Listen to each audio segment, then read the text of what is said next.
spiked out. I could trip a referee. Tell by my attitude that I most definitely from.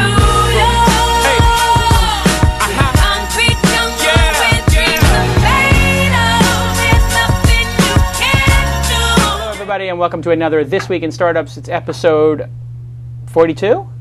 Tyler? 42? Is it 42 already?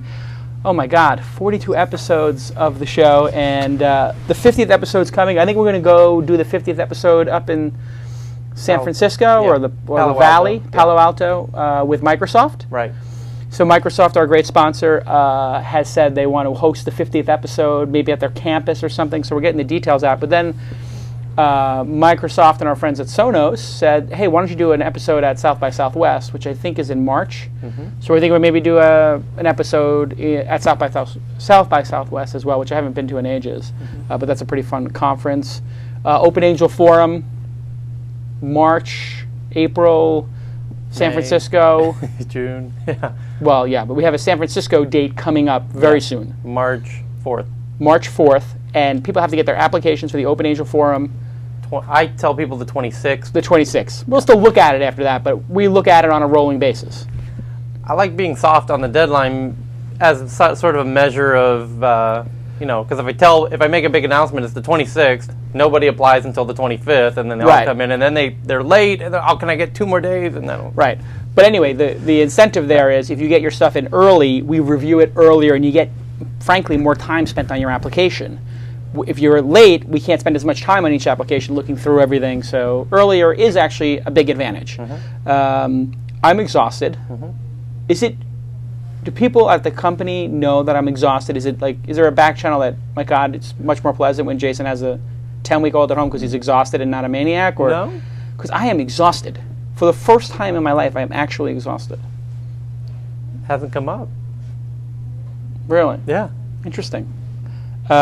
We've got a great show this week. We've been having great guests. An old friend of mine emailed me just 2 or 3 weeks ago and said, hey, love the show. Here's some pointers and some questions. And I was like, wow, that's great. When are you going to be on the show, Michael Robertson? And he said, whenever you want me. And I said, great, we have an opening this coming Friday. And he's here. Welcome to the program. Thanks, Jason. We've been friends for over a decade. Yeah, easily. Probably met in the 90s, 96, 97, 98, 97, 98.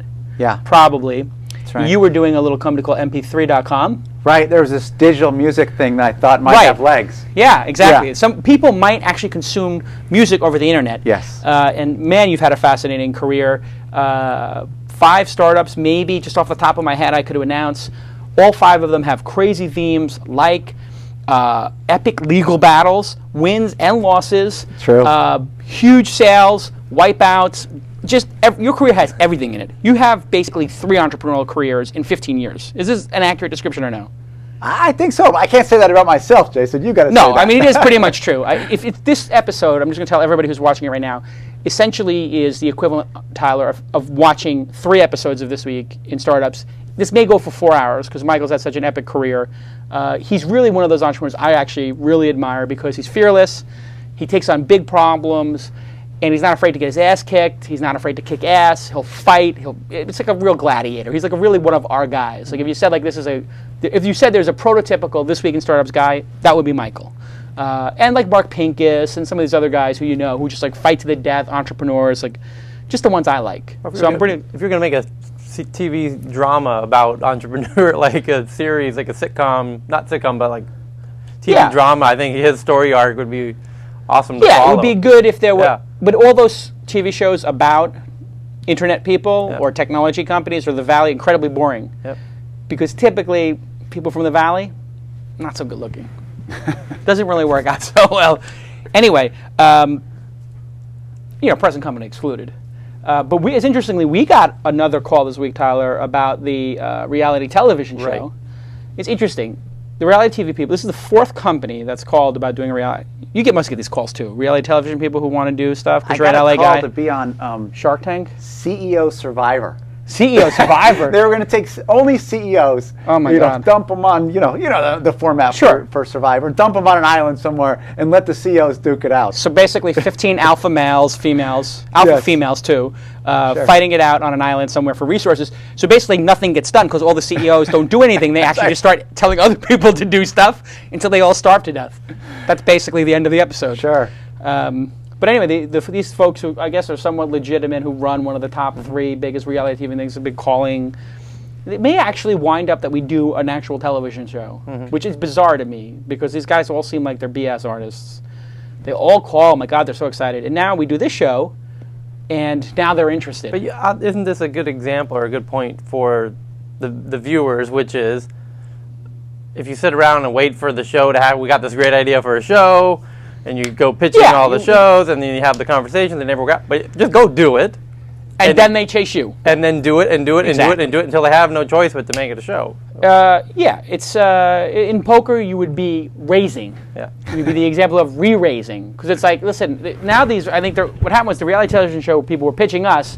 Then we're like, we're going to just do it ourselves, and then they feel like, gee, we have to get involved because the train is leaving the station. And it's going to become competitive when this thing does make it because.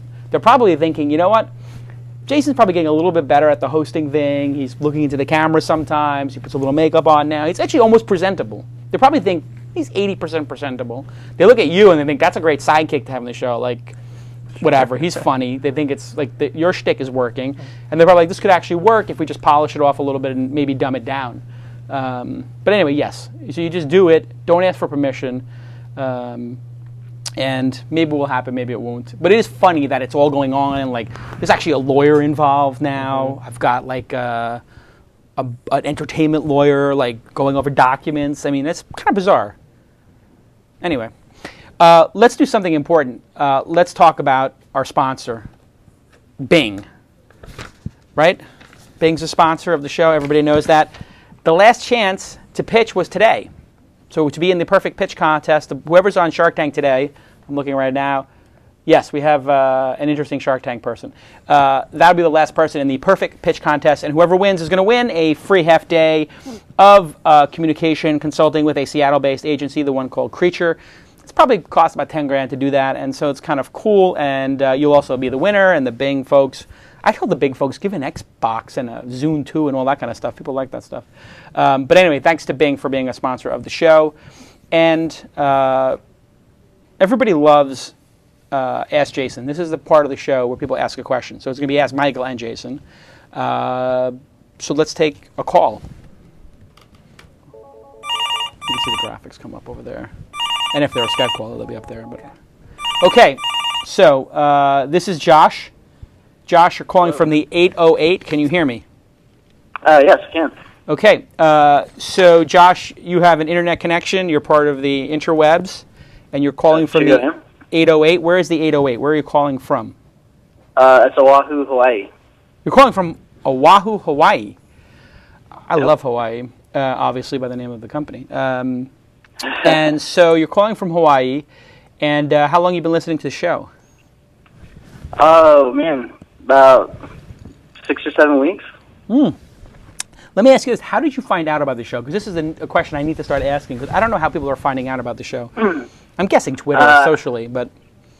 Well, yeah, I have a friend of mine from school sent me a tweet about it one day, and started watching it. Very good. Do you have a favorite episode now that you've been watching it for a couple of episodes? Do you have a favorite guest? I mean, I know this is played out, but I got to say that Gary Vee brought the energy when you guys had that episode. That's a good point. Gary Vee does bring a lot of energy. So, Michael, if you would like to become a favorite episode, you basically have to jump on the table like Tom Cruise and just be a little bit of a maniac. But no, yeah, Gary brings energy. But okay, that's fair enough. I think Gary's in the top 5 episodes pretty clearly. You have a question for us. I do. Let's hear it. Well, here's my situation. I'm currently interviewing with a startup company, and I haven't gotten an offer made yet, but they told me that they're interested in offering equity in the company in exchange for a reduced salary. Okay. You know, I'm a web developer. I'm not super business savvy, I guess you could say, and I don't really know how to value, if they say we want you to take $10,000 less in salary a year and you get X amount of equity in the company, I don't know how to value that. Right. Just, okay, so... That's my question. What should I ask them to Sure. really get a better idea of how to value the share in the company they're offering me? This is a great question. Frequently, small startups will do this. Sometimes they'll do it with consulting firms like law firms, etc. So has this company raised money yet? An angel round? Or Yeah, they do have several $1 million in backing. Okay, so a little odd that a company with several $1 million in backing would ask you to take a pay cut. However, putting that aside, when they receive their several million, let's call it $2 million investment, they would have had to have put a valuation on the company, unless it was a loan. But even with a loan, there probably might be a cap on it. So you can say, what was the last valuation of the company? How many outstanding shares are there? And how many shares am I going to get? Now, they probably will be a little surprised, to be honest, when you do this. Because most entrepreneurs, if somebody asks me, like in a job interview, like how many outstanding shares are there, I'm not really putting that information out there freely. But the top people in Mahalo know how many outstanding shares they are, and people have an idea of what their value are.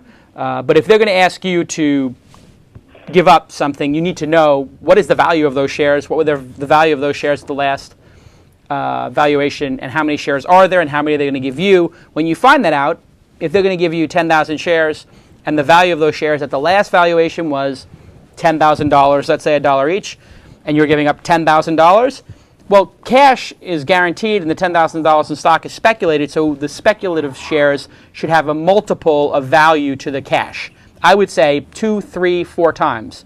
So if you give up $10,000, maybe you should get $20,000, $30,000, $40,000 in shares. Michael, you're nodding your head a little bit. What are your thoughts hearing the call? Well, Jason's right. Once a company takes money, they set aside what's called an ESOP, equity stock option plan. Yeah.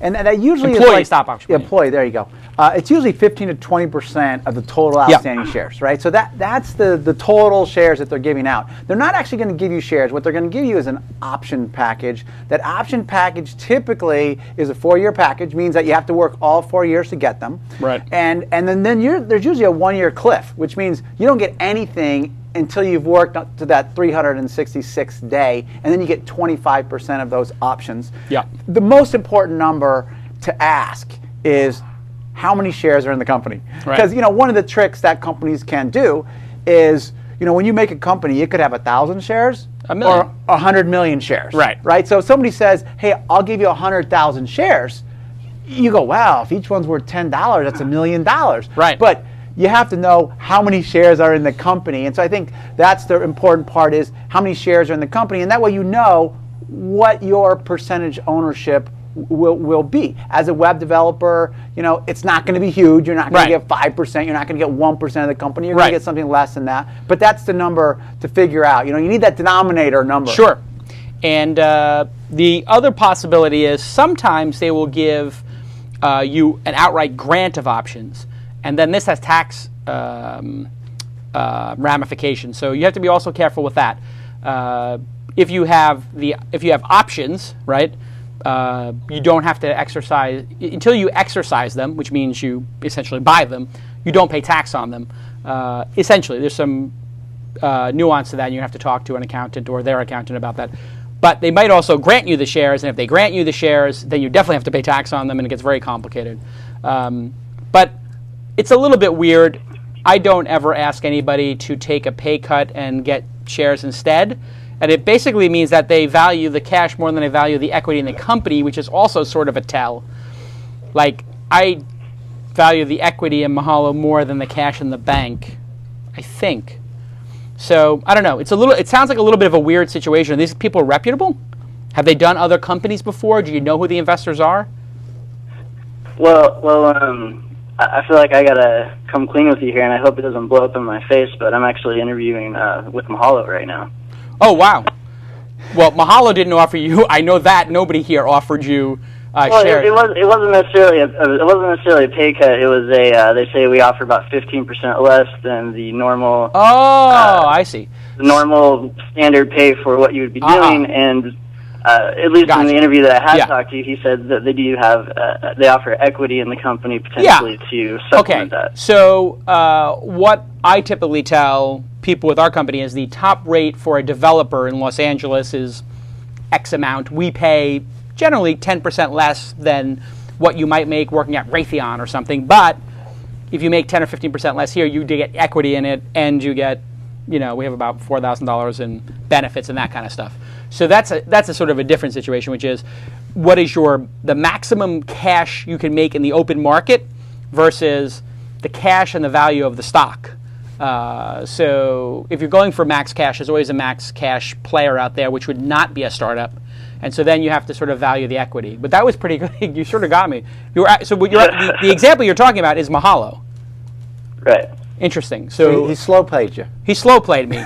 He slow played his aces. Absolutely. Yeah. And to be fair, the way I would look at it is this: a company who calibrates their prospective employees to say, listen, I'm not going to pay you the highest salary. Right. To me, that's a prudent use of cash. Yes. Now there's a limit, right? You don't say, I'm expecting you to take 40% less than you can get in the market. Now, that's kind of crazy, and you'd have to that would raise eyebrows at a company if I was interacting with them. But if you look at a company like Google, if you go and sit down with them, they will tell you, hey, we will not pay you as much as everyone else in the marketplace necessarily, right? We have all these benefits, we have these other benefits. And so to me, I actually like that because it shows a little bit of a prudence in the company. And what do you think startups pay on average less than, say, big established company? So if you're going to work at Disney versus working at one of your companies, or I don't know what the big companies in San Diego and Southern. Right. It all depends on where they are in the life cycle, right? If they haven't raised any money, it's not uncommon for them to say work for free, right? Work for free. Let's get the prototype out. Let's say a venture-backed one. But once you've taken multiple millions, you should. I think a discount that's 10 to 20% off the market is probably about the range. Lower than that, you'd have to raise eyebrows. Yeah, and I think that's exactly where we fall. So in terms of you making your decision to come to Mahalo or not, and I'll talk to the folks you're interviewing with, because you do get bonus points for calling in with the question. Awesome. I think the people here the starting developers here get like 10,000 shares, but I'm not going to say on the air how many outstanding shares there are. But I would say that would be, if the equivalent in a developer salary was $10,000 less you can make in the open market, that would actually fit maybe my multiple of cash value in the market. So 2 or 3 times the value of cash, which is what typically you give up. So you get more potential upside, and in fact unlimited upside theoretically when you get stock options. So it depends on your risk profile. Yeah, I'll add one more thing, and that is this. What you're really doing with a stock option is you have to assess, do you think this company will have value? Will it get sold? Will it go public? Yeah. Will those shares, those worthless pieces of paper today, turn into some cash? Right. To me, one of the big factors, right, look at the management, look at, do you like what the company does? But one of the things that's often overlooked is how much money did they take? Right.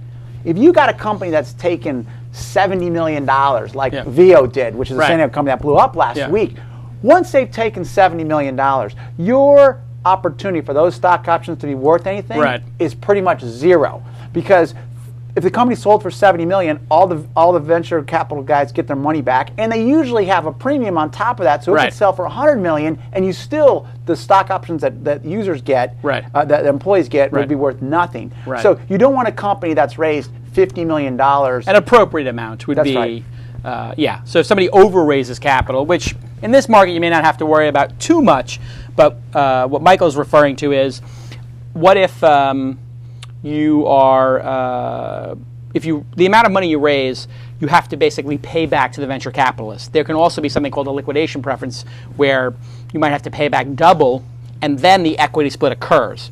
So earlier Mike said, hey, maybe the employees own 15% of the company, and so if the company sells for $100 million and the company's raised 50, that $50 million, the first $50 million in, goes back to the investors, get their money back. Then the second $50 million, you get 15% of that. $7.5 million gets split between the employees, not $15 million gets split between employees. Do you understand that concept? Yeah. So in Mahalo's case, we reportedly raised $20 million. We've got to give back $20 million before we start splitting with our employees, and that includes me. I don't get anything until we clear the $20 million hurdle, but that's why we haven't raised hundreds of millions of dollars. If you look at something like Twitter, now has raised $140 million, I think. They have to become worth $141 million before anybody gets anything on the management team. So I think that's as much as we can tell you. Yeah, based on the way he was phrasing it, it seemed like he had made an offer, and then the company had asked that he take less than the offer was offered.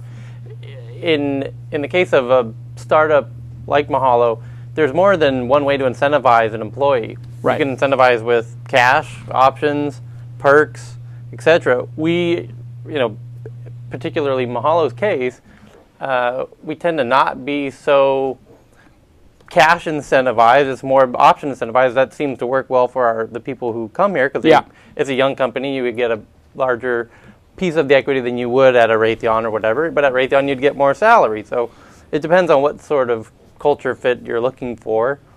And we actually don't like people who are cash motivated, like short-term cash motivated. And I understand at different points in your life, you may be more or less cash motivated. And that's also a tell when you're an entrepreneur and you're hiring people. If somebody is max cash oriented, maybe they've got debt, maybe they've got 2 houses. That kind of person may not be the right person anyway to be at a startup because they're too distracted with all these other commitments they have or whatever, to pay off these houses.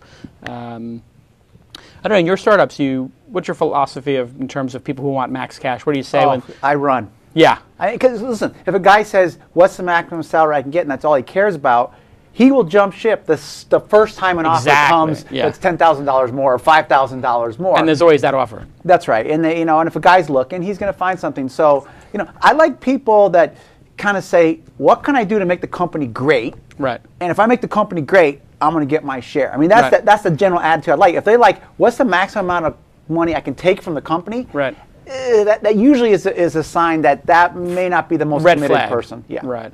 And what do you do when somebody comes to you and says, listen, I've been working for you for 2 years. I've learned a hell of a lot.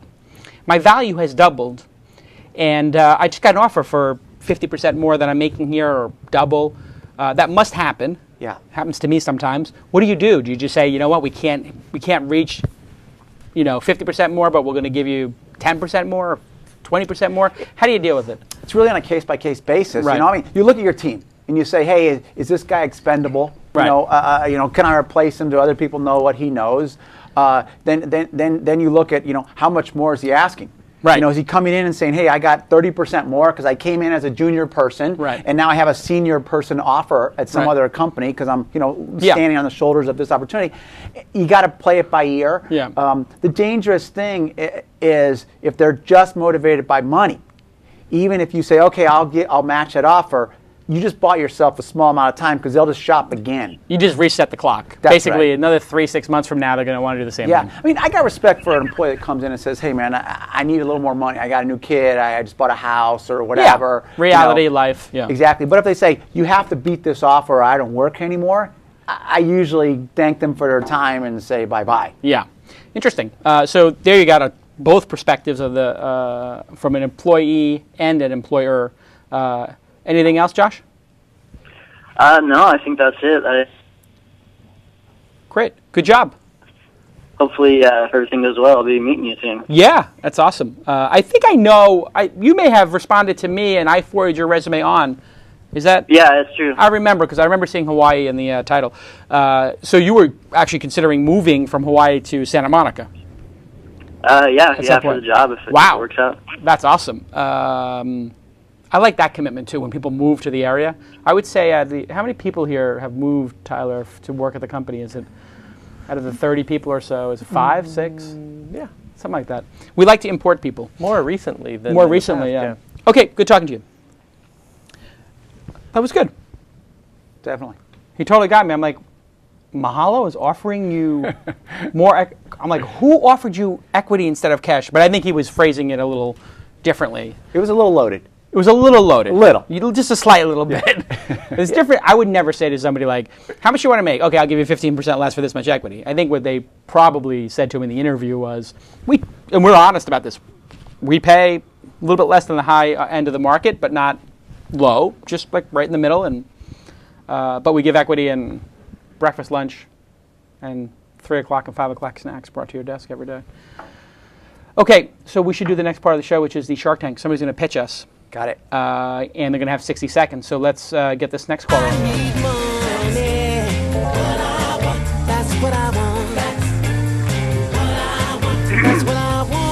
Okay, sit tight, Eric.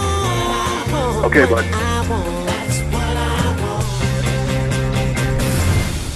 All right. So, Eric, you are calling from the 661. Where is that? That's Valencia. Valencia. Okay. So I've done like 3 startups. Mike's done 5 and at least. You got 8 startups basically at the table. We've come up with a lot of ideas. We've probably invested in some ideas between us. So this should be pretty good, I'm thinking. You know the rules. You have 60 seconds. And I'm going to ask everybody in the chat room to give 2 ratings. One is how good was the pitch? So you just put pitch and then a number 1 to 10. And then how good is the idea? And then under the idea, 1 to 10 as well. I'll ask you guys to do that in the room as well, Michael and Tyler. And so are you ready? I'm all set. 3, 2, go. Great. Today there are 6.5 million timeshares owned at 5,000 resorts around the world. Marriott, Hilton, Hyatt, Starwood. For instance, we own a week in Kauai, Hawaii, and we go on vacation every year because we own that week. Now, some years we opt to trade that week with another owner at another resort in another location. That's called a timeshare exchange. And millions of these happen every year. 95% of them through 2 companies, billion-dollar companies. And they make their money on annual membership fees and trading fees. We've created a social network that created a platform for exchanges to happen all over the world for free. We've created a purpose-driven social network, not replacing Facebook, but integrating into it in order to solve the problem. The outcome is we save owners hundreds every year on their vacations, and we get more people on more vacations, and we think that's incredibly important. Thank you. Okay. You did that in, I think, under 45 seconds. I'm going to take a look in the chat room and see what they thought of your pitch. I'm going to ask Michael what you thought of the pitch. How well did he explain his idea? And it's supposed to be an elevator pitch, so take that into account. And then what do you think of the idea? A social network for timeshare people. I feel like I lost the last 15 seconds where he says how he makes money. Right. Because I thought it was a fantastic pitch. He had me going like, hey, here's the problem. There's 2 entrenched guys. I love going after the entrenched guys. Yes, right? That's sort of your thing. Yeah, I want to kick the guys that are there, and I want to pull a chair up to the table and say, there's a new guy in town. And so I like the pitch, but I think that you could have used that last 15 seconds to tell me, how do you make money and how much do they charge, right? So like I want to know how you're going to undercut them. So overall, you give the pitch 1 to 10?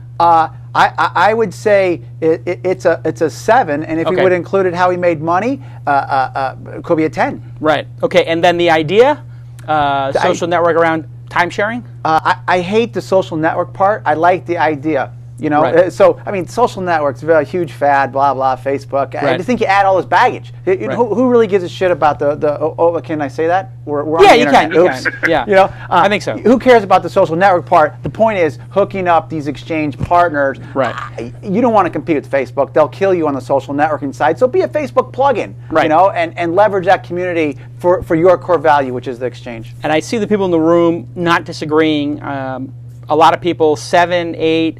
8.5, 10, 7, 8, 8, 8, 10, 7 on the pitch. And then on the idea side, I see 6, 8, 10, 5, 6, 9, 7, 6, 4, 7, 5, 9, 10, 9. So all of the numbers are above 5 in general. And I'm going to agree how you make money. What's the economic disparity? Yeah. What do the guys today charge and what do you charge? Tell me that. That could give me a 9 in the book. Exactly. So why don't you answer that question first? How much does it cost to go through, I'm guessing like RCI is the big one out there.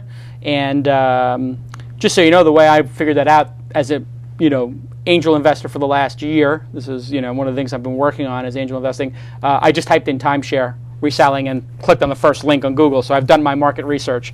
So how much does RCI charge, and how much do you charge? They charge $100 every year, whether you trade or not, to be part of the club. Then they charge anywhere between $140 and $180 when you make the transaction happen. Oh yeah, there's huge margin for you to grab there. Yeah. Right. And you have a paywall. Basically, to even start participating, you got to drop down a Benjamin, which is crazy. I mean, for this day and age. So I'm assuming yours is free to join because I just joined. Right. Right. Oh, you did? I just did. I have it on the site here. The site is actually built, Timeshare Juice, and it has a Facebook Connect, and I connected with Facebook, and my name is Jason on the site. Yeah, the workflow is great for signing in, and here's the dashboard, and I can complete my profile and earn 100 points, and you've got all that great sort of standard, fill out your profile stuff that you would expect. So how are you going to charge? Well, there's two ways to monetize. The first is to understand the market, and that the branded timeshares command a higher sales price than non-branded. So the Marriott resort is going to get a higher price than Joe's resort. And we understand that, so we're going to allow these major resorts to have brand development on our beautiful community. And because of that, they're going to want to advertise in a nice way to develop that brand in order to get timeshare owners attracted to buying more timeshares. See, timeshare owners actually are statistically more apt to buy another unit than a non-owner. The second way is I'm sorry, do you have a just question? on the first one, I'm guessing what you just said, which you said in a really long way, is the people the timeshare owners like Marriott's are going to pay to market themselves on the site. Is that what you meant? They're going to advertise on the site, Yes. pay a sponsorship fee? Right. Okay, say it that way Yeah. next time, because you took about 3 minutes to say basically premium listings or sponsorship fees. And what's the second way? And the second way? The second way is when you book your week, that's the center of the universe. After that, you book your airfare, your day trips, your hotel, your Not car. bad. So we can go ahead and help them book everything else from there forward and take a piece of the action. Got it. I like the second one, hate the first one, but what jumps my mind is that if you got guys charging $100 a year just to play, right? And you know that as soon as you do that, 98% of the people ain't paying the $100. Right. So you're not touching 90% of the market, and then they charge $150 every time there's a transaction. Why wouldn't you just come in at $49 Yeah. and still have an incredible price disparity? Yeah. Free entry, right? Yeah. Free entry, but $49, so you're still getting a piece of the action, way undercutting the entrenched guys, and then layer on that, hey, you booked the timeshare, now buy your air tickets or the taxi cab or whatever. That's what jumps out at me. Yeah, I'm going to agree there. I think simple pricing is always better, and open is always better than closed. I don't know, the premium listings, maybe people will buy those, who knows. You got to get huge traffic to get that. You got to get to some traffic. sort of amount of scale, and so that's questionable, if you will. I'm looking at right now, though, I have to say a couple of things I'll give you a thumbs up on. One, I like the name, Timeshare Juice. It's fun, and it's like easy to remember, and it's got timeshare in it, so it's going to SEO well, and it's got juice, which is sort of a cool word. I like the design too. Not usually a fan of like lime green, but I am for the site, and it's clean, and it's Web 2y, and I actually did the sign-up process through Facebook during the 45 seconds when you were pitching, or actually maybe the 15 seconds at the end. What is the state of this company? You funded it yourself. How much has been invested in it, and how long has it been out? We launched it last month, January, and I funded it myself out of pocket. And you're a programmer, or you have you're just a fan of timeshares? Yeah, I own a timeshare, and I love timeshares, and I hired a programmer to whip this up. Okay, so you are a passionate user of timeshares. You're not like somebody selling timeshares or something like that. That's an interesting thing, as from an angel perspective, or even from a venture capitalist perspective. They love when somebody fixes a problem in the market because it was a pain point for them as a customer. And I think that was mp3.com. That was sort of your thing. You wanted to have an easier way, if I remember the heritage correctly. Yeah. You want an easy way to just move your music around. Right. Well, let me ask one question. How are you going to get customers? How do you get the buyers, the sellers there? What are your ideas? Well, initially we've been doing some testing on Google AdWords and some other sites, and the traffic has been actually pretty good considering we haven't really done much. At this point, I'm really still testing out can this platform support trading as we scale up. So I don't have the silver bullet on how we attract 1 million people in the next 6 months. I don't know that yet. Okay, well, let me give you my 2 seconds on that. Okay. And this is the counsel I give every entrepreneur. We all approach this like, here's a problem, I'm going to solve it.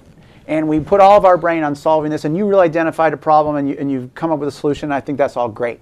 There's a whole nother facet, and that is, how are you going to do cost-effective marketing? And I challenge entrepreneurs to be as innovative and creative on that problem as you are on your core problem.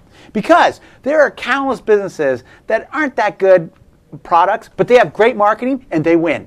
Yeah. And the inverse is that you've got products that have a great product, but nobody knows about them. They die in isolation. So what I would challenge you to do is, hang up this phone and then say, how can I cost effectively get customers? Now, 2 things. I'm not a big fan of just buy Google AdWords. Maybe it'll work, maybe it won't. They can be quite expensive.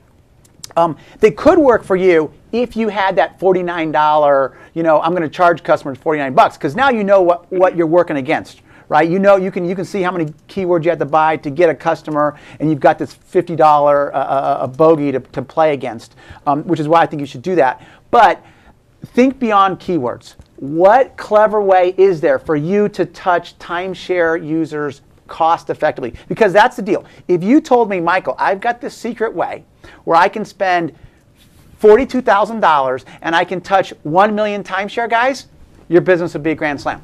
It would. But that's a hard thing to do. To touch customers cost effectively takes, really innovative thinking. You've got to do stuff that no one has done before. And if you do that, and you could tell every timeshare owner in the world, hey, go to Timeshare Juice, you'd win. Okay, can I jump in? Yeah, absolutely. And I'm going to tell the audience that what Michael's talking about in general, people say, is the distribution problem. How do you get distribution for your product? And this is the thing that VCs and angel investors ask me all the time when I'm raising money. I'm sure you get it all the time. What is your distribution strategy? Is that another way to say the same thing? I've got a bunch of ideas, but let's hear from you, Eric. Okay, so the situation right now is timeshare overall has been growing at over 15% a year for over 10 years. So it's been it's been an explosion, except for this year. Now ownership is down, timeshare is down, and resorts are feeling the pinch. So my approach is we're going to call every resort club and say, look, here's what's happening. People are looking at their resorts. It's too expensive. They want to sell their units. People aren't traveling. Here's a new exchange club. It'll take $250 a year off their ownership costs. Here's a new club for you to promote into your ownership base, and it's going to get more people traveling to your resort every single year. Do those timeshares, do they have a relationship with the two leaders right now? Yeah. When I bought mine, right away they gave me 2 membership cards, RCI and Interval. Right. And I didn't even understand what exchange was. Why would they do a third, right? They already have an economic relationship with 2 guys who are quite frankly overcharging their customers and for undoubtedly using some of that money to pay a kickback to those timeshare managers. So that's going to be an obstacle for you. But I don't see what you're offering them, why they would entertain a third guy. Yeah. Are they going to entertain you and include you without some big upfront payment or promise of kickback? Or are you the outsider that comes in and tries to, sort of be the grassroots one? What's your strategy there? Well, resorts don't make money from the exchange clubs. If they do, it's small dollars. The way they make money now is to get me and my family into a unit, buying dinners and day trips and whatnot. Because I already bought the unit. It's already done. It's already in the past dollars. So if they don't get me to come this year, they don't have any revenue. So how do they get people... So is the problem that they are not getting people who've actually bought them to actually come in this kind of economy? Yeah, people are traveling. Yeah, they're traveling less. So people own them and then don't go. Right. They give up their week. Because, yeah, it's called spoilage, and it's a big deal. Interesting. So this would incentivize people to use the things. Interesting. Couple of ideas for you on the marketing distribution front. You have Facebook login, Twitter login is also great, Google login is also great, and teaching people how to market their timeshare. So there are countless companies that help you format your eBay listing. If you could say, here's my listing, I'm at the Marriott in Kauai, and then I press a button and it makes my eBay and it makes my Craigslist and it makes my Facebook widget and my blog widget and my Twitter post, and it says, here's the link and here's the pictures of the Marriott Kauai and here's what they offer and here's the website.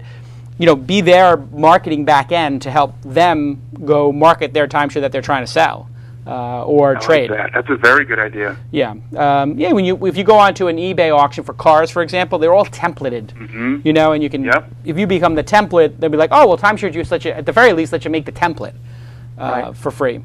So what Jason's talking about, and I challenge you to think about is your marketing going to be top down or bottoms up? Now the first reaction is top down, right? If I have a new piece of clothing and I go, well, who sells the most clothing in the world? Walmart. I'm going to call up Walmart and get them to sell it. And that's just really hard to do because everyone rushes to the same conclusion. And for your exact problem, this is, do you market with these timeshare companies, or do you do bottoms up, which is the actual owners? And that kind of lends itself well to the internet because you can touch millions of people out there with the right online service like Jason is doing. And it may be a hybrid type of approach that you have, but I'm always a fan of the bottoms up, grassroots marketing approach. Great job, Eric, and thank you for your persistence in trying to get on the show. I know I saw some emails going by, and you did a great job and you crushed it. Fantastic. Highly recommend that you apply to one of the Open Angel forums at some point because this is a good idea, and the fact that you did it separates you from 99.9% of the people asking for angel funding, which is you actually built a product that's in the market. Yeah. And I had somebody email me today who's a sort of a friend from the past, and they said, hey, I know you're doing angel investing, I got this great idea, and I say, great, show it to me, and they're like, well, I have a business plan. I'm like, you know what, I only invest in things when the product's built, and I know the people involved or whatever. So, or hopefully I know the people involved. You've really done a good job. Really nice job on the program as well. Good pitch. But actually, you really got a nice response in the chat room there. So good job on that. Oh, thank you. That's All great. Right. I really appreciate the feedback. That was dynamite. Awesome. Worth $10,000 right there. Absolutely. We'll talk to you soon. What's the $10,000? The brilliance that you imparted. To him. Oh, he said it was worth $10,000. He put a value of $10,000. Right. I think he said that's $5,000 each. I think he said he's a new sponsor of TWiST. Isn't that what? Is that what he said? Basically, Timeshare Juice is a new sponsor. Timeshare Juice is a new sponsor. Well, basically, the Shark Tank is a way of sort of getting a back end sponsorship. I think some people realize that now. It's like, wait a second, if I get on the Shark Tank, 25,000 people are going to hear about my product and tweet it. And another great product, of course, is DNA Mail. DNA Mail. Everybody loves DNA Mail. $295 to host all of your Exchange or your Gmail. Do you do like all the IT when you do a startup company and you're in-house, or do you outsource all that stuff? Outsource it. Of course you do. And DNA Mail is great at outsourcing, and we thank them for sponsoring the program from the beginning. And another great company that's been sponsoring the show from the beginning is WebSpy. WebSpy is a great monitoring service. And when I'm doing them here, you can pull them up. Right, there you go. On the screen, and they monitor all the server activity going on, from employees, internet access to mail service to web host, and you can analyze what's going on in your network. There's a lot of things going on in networks right now that is not good, like China and all that kind of stuff. Did you read that today? They're using universities to hack all these things. But you want to know what's going on in your network, and WebSpy will help you do that. Thank you to WebSpy for sponsoring the program. Those were two good calls. I feel like the call quality is going up. Is it because the call quality is going up, or are you doing a better job filtering? What is it, Tyler? I take a little more time with them, going through. Oh, you're spending more time filtering through them. Yeah.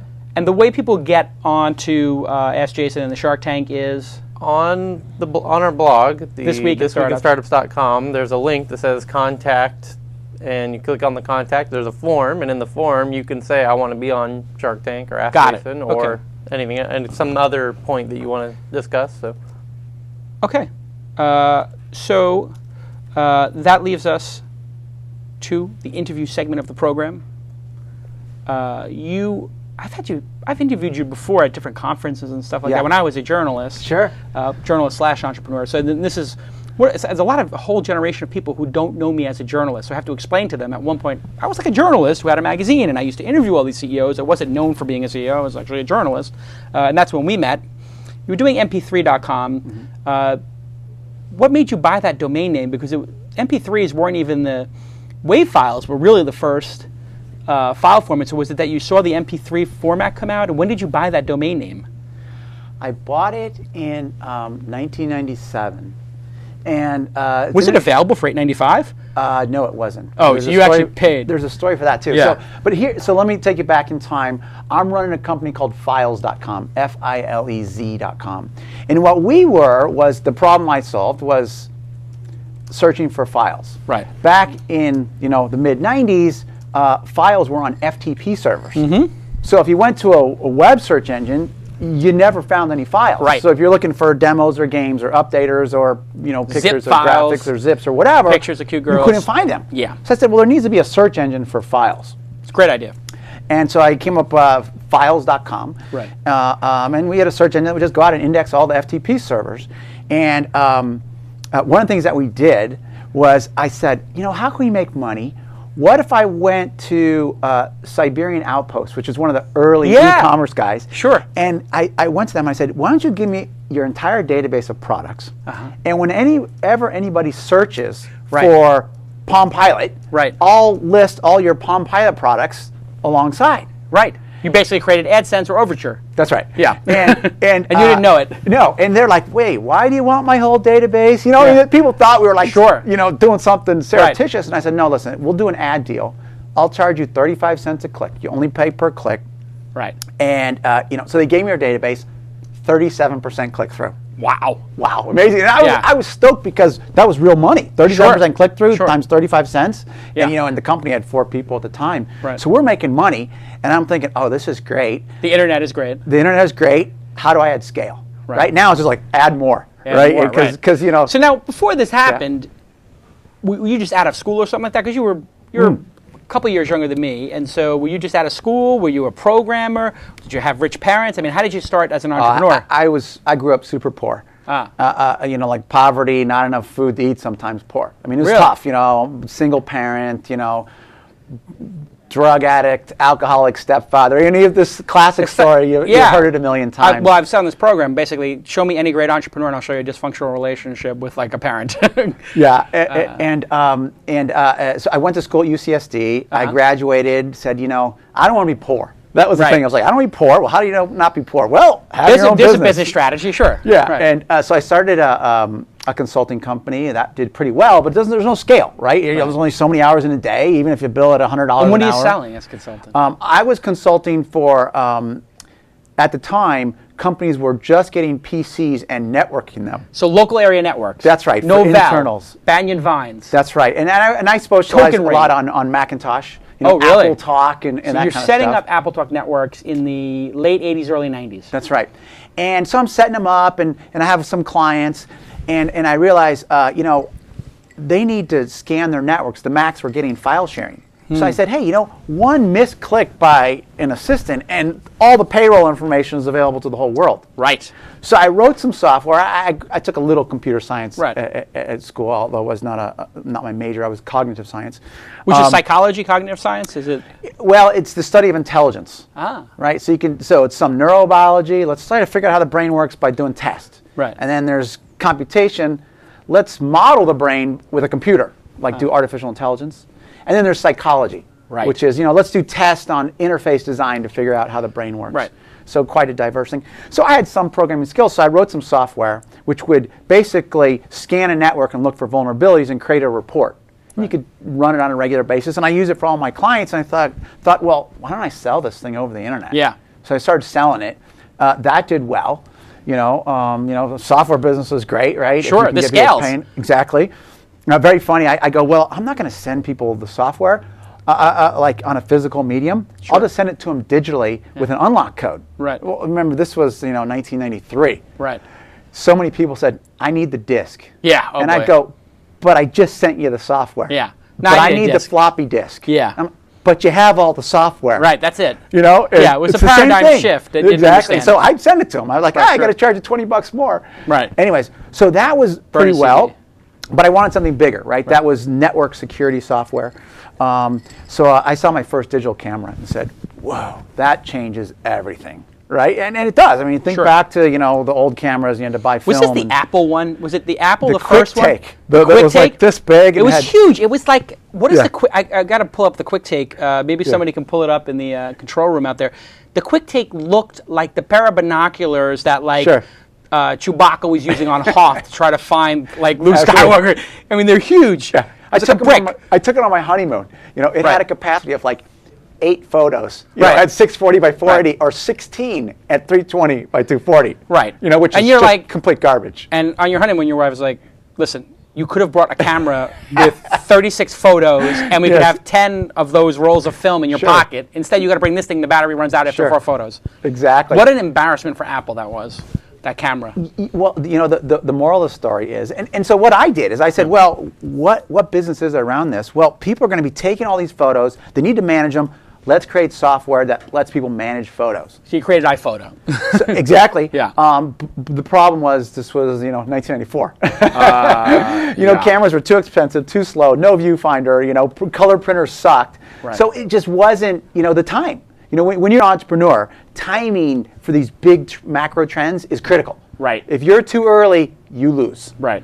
And then you lose big. Yeah, and I lost. It was a complete wipeout, failure. And what I learned from that was you gotta get your ear closer to the ground. It's not about having the right idea and being able to see the future.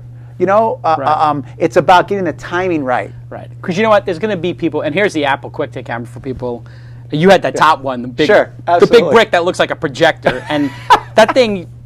It's like that takes it took 2 hands to hold. I mean, it was basically binoculars. No viewfinder. So you didn't know what you took. You took something like, I think I got it. I took something. Yeah. So your point though about timing is there's always going to be 3 or 4 people, smart people who see the trend, maybe 30 or 40. There's going to be some percentage of them who execute on it. But whoever gets the timing right is the one who makes it. First guy up the hill, sometimes they take the arrows. That's right. Second guy gets the flag. It happens so often. I mean, look at Apple and the iTunes. You know, everyone goes, Steve Jobs is so smart. He came with the idea to sell songs for $1. Right. Are you kidding me? No. You know, people have been trying to do that since the mid-'90s. And the Rio player was out for, what, 3 or 4 years before he had it? The Rio, which holds 16 songs on an SD card or something? The first MP3 player. Yeah, exactly. So timing is critical. So that company flamed out, but it probably was a good thing to happen because it keeps you humble when you fail. Yeah. And I don't like to lose, and I lost, and it was my own money. And I grew up poor, so I care about money. Right. And I said, you know what? My next business, I gotta listen to the data points that I see. Right. And so I said, well, what's my next business? Well, search engines. I like the model, right? You set up a server, 1 customer, 1 million customers, the same cost. They have great scale. Right. And that's where I came about. Well, no one's indexing FTP servers. Right. So let's do that. Let's index FTP servers. And those things have value. Obviously, files have value, and you knew this because you were sending files that people were paying for. That's right. In the software. Absolutely. So it was sort of in your DNA already. Right. So I set up files, and we started making money using the ad model that I had dreamed up, and you know, people always print out, you know, this are the top 100 search terms, right? We know it's Britney Spears or now it's Tiger Woods or whatever, Right, and people always focus on the top. That's not the place to look.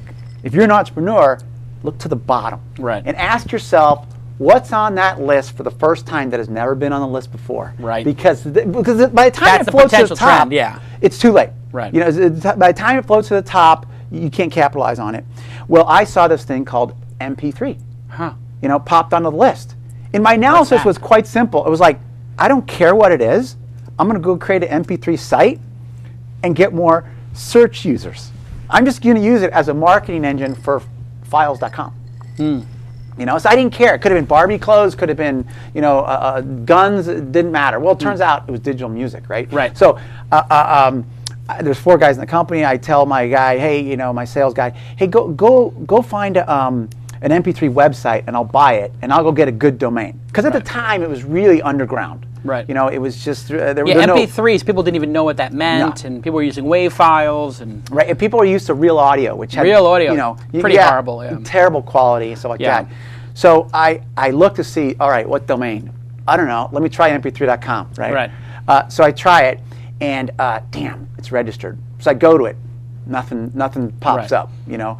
And this would have been 1997 before people like kind of did domain, you know, prospecting. Exactly. So I thought this was something big. I could see it moving up my charts. So I sent an email to the guy to buy it. I said, hey, well, I want to buy mp3.com. And he writes back, what are you going to do with it? Well, I wasn't really sure. Right. So I said, I'm going to create an MP3 information site. And he writes back to me, what's MP3? Now, at this point, I'm puzzled. Because, again, this is before domain prospecting. And I say, well, it's this audio compression for music. But if you didn't know what MP3 is, why did you register it? Right. And he writes back and says, and this will take you way back. Right. Initially, when you registered domain name, there's only one place to get it from. It was called Internic. Internet, yeah. Yeah, run by Network Solutions. And when you registered a domain name, they would assign you a username. And your username was your initials. And the number incrementing. Yeah. And so I was MR121, apparently the 121st guy with MR. MR. Well, he registered a domain name. They wrote back to him and said, you're MP3. And he says, well, while I'm here, I'll register that too. Complete whim. You know, no idea what it was. Yeah, I mean, crazy. Engineer, right? Yeah. So I send him, you know, I say, hey, I'll pay you $1,000. Now, it may not sound like a lot of money now, but back in 1997, before people bought and sold domains, right. and I had just had a flame-out company. I had just moved into a new house. I had no furniture in my house. I'm driving an '87 beat-up car. I have a brand new baby. I have no health insurance. You know, $1,000 was a lot of money. Right. You know, I go home to my wife. I say, hey, honey, I bought a new domain today. And she said, what'd you buy? mp3.com. What'd you pay? $1,000. She's like, what? She's like, diapers, formula, car seat, stroller. That's two consonants in a number. It doesn't mean anything. Yeah. But no, it's going to be big. It's going to be huge. It's going to be huge. Right? And so the women who marry entrepreneurs, in fairness, know what they're getting into. Sure. In general. I mean, your wife has to be a saint to marry a guy who's like done 3 companies in 3 years, and you know, her story now is I saw it all along. You saw it all along. I knew you were going to make it. You know? It's good that you were with your wife before you hit it big too. It's always nice. Like you were struggling, and you went through the struggle together. Absolutely, yeah. She's been there through the hard times and the easy times. But then, so I turn on mp3.com, the domain name, right? We end up buying an MP3 website called MP3 Shopping Mall, which was run by a 16-year-old out of the Netherlands. And I just changed the name to mp3.com. I turn it on. Boom. The first day, 10,000 unique visitors. And all I did was turn it on. Right. You know. Now, meanwhile, Files, which I had been marketing like a crazy man, you know, cross links and putting my search box everywhere and all this stuff, was getting 35 to 50,000 uniques a day, which, you know, was a lot for 96-ish. But here's a new site with no marketing whatsoever, 10,000 people that first day, and you know, we didn't send out a press release or anything. And I thought, whoa. Something big is happening here, and I need to get in front of it. And that's really what led me to MP3. Now, MP3 starts getting a ton of traffic, and you come up with this idea. What if we took your CDs and put them in the cloud for you? Right. Well, that's really the second part. The first part, where MP3 made it, was, you know, when we first launched, all we had was articles about MP3. Like, if you want to play an MP3, you go get something called Ripper. Winamp. Yeah. You know? Winamp. Yeah. Well, no one knows how to pronounce this stuff, right? Yeah. And some guy has a theoretical design about how you could make a music player with no moving parts. Now, at this point, it was just a schematic. You know, some guys were like, you know, dreaming it up. A digital player that would be like a hard drive existed. that you could take with you. Yeah, exactly. None of them actually existed. Well, people would say, you know, hey, your site, you know, sucks because I go to mp3.com looking for music and you don't have any music. I'm like, well, that's fair, right? Let's listen to the customers. This is where I didn't, you know, I had to like listen to the data points. And you look around the website and everything was like pictures of bands or 30-second songs of bands, but no actual music. Right. So I go visit all the major record labels and I say, hey, there's this new thing out there called MP3, and people are listening to music on their computer, and we have this great promotional vehicle. We can market any band. Give me some music. And their reaction was, before they threw me out of their office, their reaction was, people are not going to listen to music on a computer. Most computers don't even have speakers. Yeah. Which was true, in Yeah, their defense. fair point. Yeah, exactly. In their defense. But I said, but look at all the stuff you can do. You can make your own playlists and create your own CDs and, Right. and stuff like that. They didn't want to hear it. They threw me out of the office, and I said, okay, they're never going to give me music. Right. So where am I going to get music? Well, let me go to the independent bands. Those guys who have no record label. Right. So they can do whatever they want with their music. And let's ask them. Yeah. So I stayed up, scoured the entire internet looking for any band that was putting up a promotional track Right. in MP3. And I literally got like a list of 22 bands from the entire planet at this Right. time. And I said, hey, can I link to your music? Right. And they all said, yeah, sure, of course, that's Right. why we put it up there. Well, so we would link to, there would be a jazz section, there'd be one band in it, and Yeah. a rock section and two bands Very in it. sad, very sad. And they would click, so everyone would click on the first rock band, Right. and shut their server down. GeoCities would crash. Right. Right? And so they'd send the hate mail to mp3.com. I went to your site for music, and it crashed. You Yeah. suck. Right. Like, but it's not my site, it's GeoCities. But I said, Right. you know what? They're telling me I got to host the music. Right. So you're listening to, and you're Exactly. filling out where the problems are, where the pain points are, and just as you go, riffing and solving them. Exactly. And so then I said, well, I got to build. So I go back to these artists and I say, can I host your web page? I'll build it for you. Just let me host the music. And they Right. said, yeah, sure, of course. So we go and build 25 web pages, and I figure, okay, this doesn't scale. Right. HTML, web editing, Yeah. no, that's not the drummer's name. I'll use Yeah. this picture. I was like, this doesn't work. We got to make this self-serve. GeoCities. Boom. So the people just fill out a form. They upload the picture. They upload the song. They tell me who's in the band. They do this. They do that. And so that's what we built. We built a self-publishing engine right. and invited You built any MySpace. artist. Exactly. Well, what happened is that after I sold mp3.com, the new owners, Universal Music, the world's largest music company, destroyed the company. Right. And then MySpace came in and filled the vacuum. Right. They just copied mp3.com with 3 times crappier technology, by the way. Yes. Which didn't scale so well. Exactly, and now they're paying the price for that. Yeah. But that was the essence of mp3.com was, all right, I'll go get independent artists to give me their music. And so suddenly I had this growing library of music.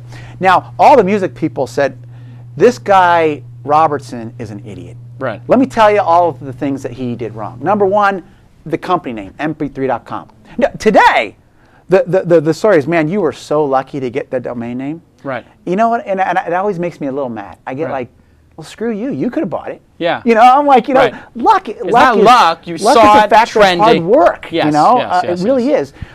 In fact, if you rewind the clock, what they said was, well, that's stupid to name your company after a format. Right. That's like naming your company Betamax.com. Right. Right? The new thing will come along, you'll get obsoleted Right. and irrelevant. And I said, no. It's not about audio technology. It's about what consumers can do With music. They don't care about the audio Yeah. compression. What the other music people said was like, well, you just accept everybody. Right? Because that was my thing. I was like, well, music is very subjective. Sure. What you like, I think, sucks, and vice versa. Yeah. So I'll just let everybody sign up. And what's the Right? cost of everybody signing up? Nothing. Yeah, I mean, the cost of hard disk and bandwidth was plumbing. They said, oh, you're going to go bankrupt. I'm like, are you kidding me? Every week I open the paper and the cost of hard disk and bandwidth goes down because we were offering truly free hosting, Right. which was pretty novel for big files at the time, Yes. MP3s. Yeah. And they said, well, you're just going to have a pile of crap. Right. You're going to have, everyone's going to load, the Star-Spangled Banner, arm farting, or Yeah. whatever, and it's going to be crap. And I said, well, you have to accept the crap to get the gems. Right. And they said, yeah, but no one's going to be able to find it. And I was like, that's a fair point. Right. What if I made an algorithm that just ranks people on what they do? Right. So if people, buy your CDs, click on your links, send it to friends, you float to the top. Right. And this proved to be genius. Right. For not only because it self-selected the music, but what it did is it turned every artist into a marketing engine. Right. So Because- now there was a competition to get to the front page. You basically had You got it. You created cloud computing and Dig and iTunes and MySpace and had all the sort of elements in mp3.com. That's right. And you don't get too much credit for, but those things were all there. Yeah, that's ancient history, Yeah. right? People know what they know today. Yeah. But I will tell you a funny story. When I really knew I hit it, I'm driving through Taco Bell. Right. And they got the little window that juts out, the little Yeah. drive-through window. Sure. And I see a bumper sticker on there that says mp3.com/some band name. I Right. forget the band name. And I was like, how cool is that? Right. Which Someone then is- became the MySpace sort of rallying cry is that all the bands had that on everything. T-shirts. That's right. And I was like, how cool is that? They're marketing my company for me, all over the planet. And that proved to be really, because the more artists we got, the more music we had, the more music we had, the more fans we had, the more fans we had, the more artists needed to be there. And it was this network effect that you see in eBay and Skype and others. And so now when you think about the entrepreneurial process and you hear that story of how MP3 grew, it wasn't like you had any idea what this business would end up being. You basically knew there was a trend there, was some rising tide of digital music, and you decide, screw it, I'm going to attack that space and just solve problems in it over time, and eventually will turn into some business. Right. Was that your premeditated strategy, or did you think, this is the business starting day one, this is what it's going to be? No, it was really evolutionary. Yeah. I mean, when somebody hands me a 30-page business plan, I say you're dreaming. Right. Because in a business plan, what you're saying is, let me predict everything that will happen in the future. Right. That's not possible. Right. It's not possible, right? No one's psychic. You can't tell what's going to happen in the future. You can have a good idea. Doesn't mean you don't do some homework, right? About like the timeshare guy, he's like, this is how much they pay, and this is the competitors, and you do some homework. But predicting the future, it's impossible. Right. And I hate big business plans because people spend all this time in it, making this big plan, and then they won't deviate from it. Right. It makes you rigid. They get so data. You don't write business plans. No, I think, when I raised my first round of VC funding for MP3.com, 1 page. It's interesting you say that, because I refuse to write business plans. Yeah. And I've raised tons of venture capital like you have, and people have asked me, like, oh, can you write a business plan, or do you have a business plan, do you have projections? And I say the same thing, what is the point? And then there's a group of venture capitalists who will say to me, like, of course. And there's a group that are like, well, we really need to discuss it, we got to model something, maybe we'll have an associate work with you. Do you use that as like a qualifier when you're dealing with somebody, like how they look at the business plan sort of, conundrum? Is it? Well, I think is that a tell with a VC if they like obsess about a business plan? Yeah, absolutely. And all of my businesses have been consumer businesses, right? They're B2C. Right. I'm trying to reach millions of consumers. Most VCs are more B2B. Right. Right. They're they don't really understand how you reach millions of people, and so they're not used to that model. Right. And you better be dynamic. You know why? Because what is effective marketing today will not be cost-effective marketing tomorrow. Right, because all the big marketers will come in and they'll take over the channel, just like they did with Google AdSense, which is what your big complaint about Google AdSense now is too expensive. Yeah. Probably in the beginning you would have loved it. So maybe the timing is... if you're the first guy to do a marketing trend, chances are it's going to work well for you. Yeah, it's going to be cheap. Right, but as soon as the market comes into equilibrium, right, where all the competitors rush in, then it's going to be about the same cost as TV, radio, newspaper, whatever, right? And because everybody rushes in, there's people that are smart about it, you have no leverage. You lose the leverage. So now, when did the feature of the locker come in? Because the locker was the thing that got people really, really pissed off. And also, you had taken the company public, which people forget. Right. When did the locker idea come up? How did that come up? And then when did it go public? Mm-hmm. So we took $10 million in venture capital money from Sequoia. Oh, you guys were a Sequoia company. I didn't realize that. I know. So start mentioning me when you say Oracle, Apple, Cisco. I'm going to always say MP3.com. So was it Moritz? No, it wasn't. They were so swamped at the time. I actually got the semiconductor guy. Really? Yeah. Who Mark Stevens. Oh, okay, Mark Stevens. They're like, hey, go figure out this internet thing. Well, Mike's too busy. Yeah, he's got the Yahoo thing going on. Yeah, exactly. Right. So here's something that's interesting. We took money in January, I think, of '99. At the time, we were using Quicken, not QuickBooks, Quicken. Quicken. 6 months later, we're public on NASDAQ. From Quicken to public, there's in 6 months. There's your CFO's autobiography. That's. I tell you, what I actually, and when we took the money, we had 4 people in the company. Right, wow. And 6 months later, we're a public reporting company on NASDAQ. I mean, no one's done it quicker. Yeah. And you couldn't do it that quick today because of Sarbanes-Oxley and some more rules. And you probably would have to have like significant revenues and 8 quarters of audited financials and all this other kind of probably stuff. Some other little details. That's right. Right. So we went public. We were the largest internet IPO of all time, and then Webvan beat us. Yeah. Yes. Boy, did they crash that thing into the wall? Yeah, at 100 pretty miles much. An hour? Pretty much. Amazing. It was funny when I was meeting with Sequoia. I was saying something like, oh my God, like Webvan or something, and they're like, yeah, that was ours. I was like, oh, sorry to insult the Webvan investment. Right. So we went public, and I don't know, because it was like $12 a share, and then all of a sudden, was it the same day it went to 100 or something? Yeah, we closed the first day at 100 or something. So 10x in the first day. We actually opened at 28, and we closed the first day at, I don't know, 120 or something. Right. So it was a big number. Growing up poor, and see your mom suffering through it, and not having enough food, and then you have a complicated relationship with money, and then you wake up one day and the value of your stock is hundreds of millions of dollars, I'm assuming. I was a billionaire, I think, for a short time. What happens inside your brain? How do you emotionally reconcile, the sort of hardship you have in the beginning of your life with all of this, let's face it, pretty insane compensation, probably disproportionate, unrealistic compensation for what you did.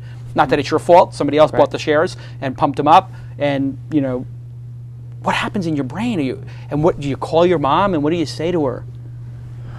Well, I think for me, I can only speak for myself. Right. I never even took the time to think about it. My wife framed a newspaper headline or something like that, but I didn't care. I didn't check the stock price. It was imaginary. It was it's not money in your bank. Right. You own shares in a company, but it's not money in the bank. And to me, I always grew up like, okay, what do I need to do next? What do I need to do next? What do I need to do next? So to me, it wasn't about, wow, look, I'm rich. It was about, okay, what do I need to do next? What do I need to do next? I have this trait that I think a lot of entrepreneurs share, which is like, if I don't read every Wall Street Journal, my competitor is, and he's going to be smarter than me tomorrow. Right. Right. And I think that ruins your life a little bit, because you never take time to go, you know what? I did fantastic work. Yeah, I'm going to take a break. I'm going to reward myself. You just don't have that mindset. And I never had that mindset, and now I'm 42, and I'm finally getting it maybe a tiny bit. So I never even thought about it. I was, and in fact, what I thought about was, okay, a lot of people paid a lot of money for this stock, that I promoted during the roadshow. And there's big expectations on the company. I didn't care about the earnings, how would those go up or down. I didn't care about that. But I did care that, all right, where is music going to go? And so I had this idea that all of your music was going to live in the cloud. Huh. Right? Now remember, this is 1989. Right, the whole idea that you would play and you wouldn't own it, and it would be... Well, it would be in a remote server, and it would stream to you. It was mind-blowing. I remember you explaining the idea to me back then. I said, this is mind-blowing. Right.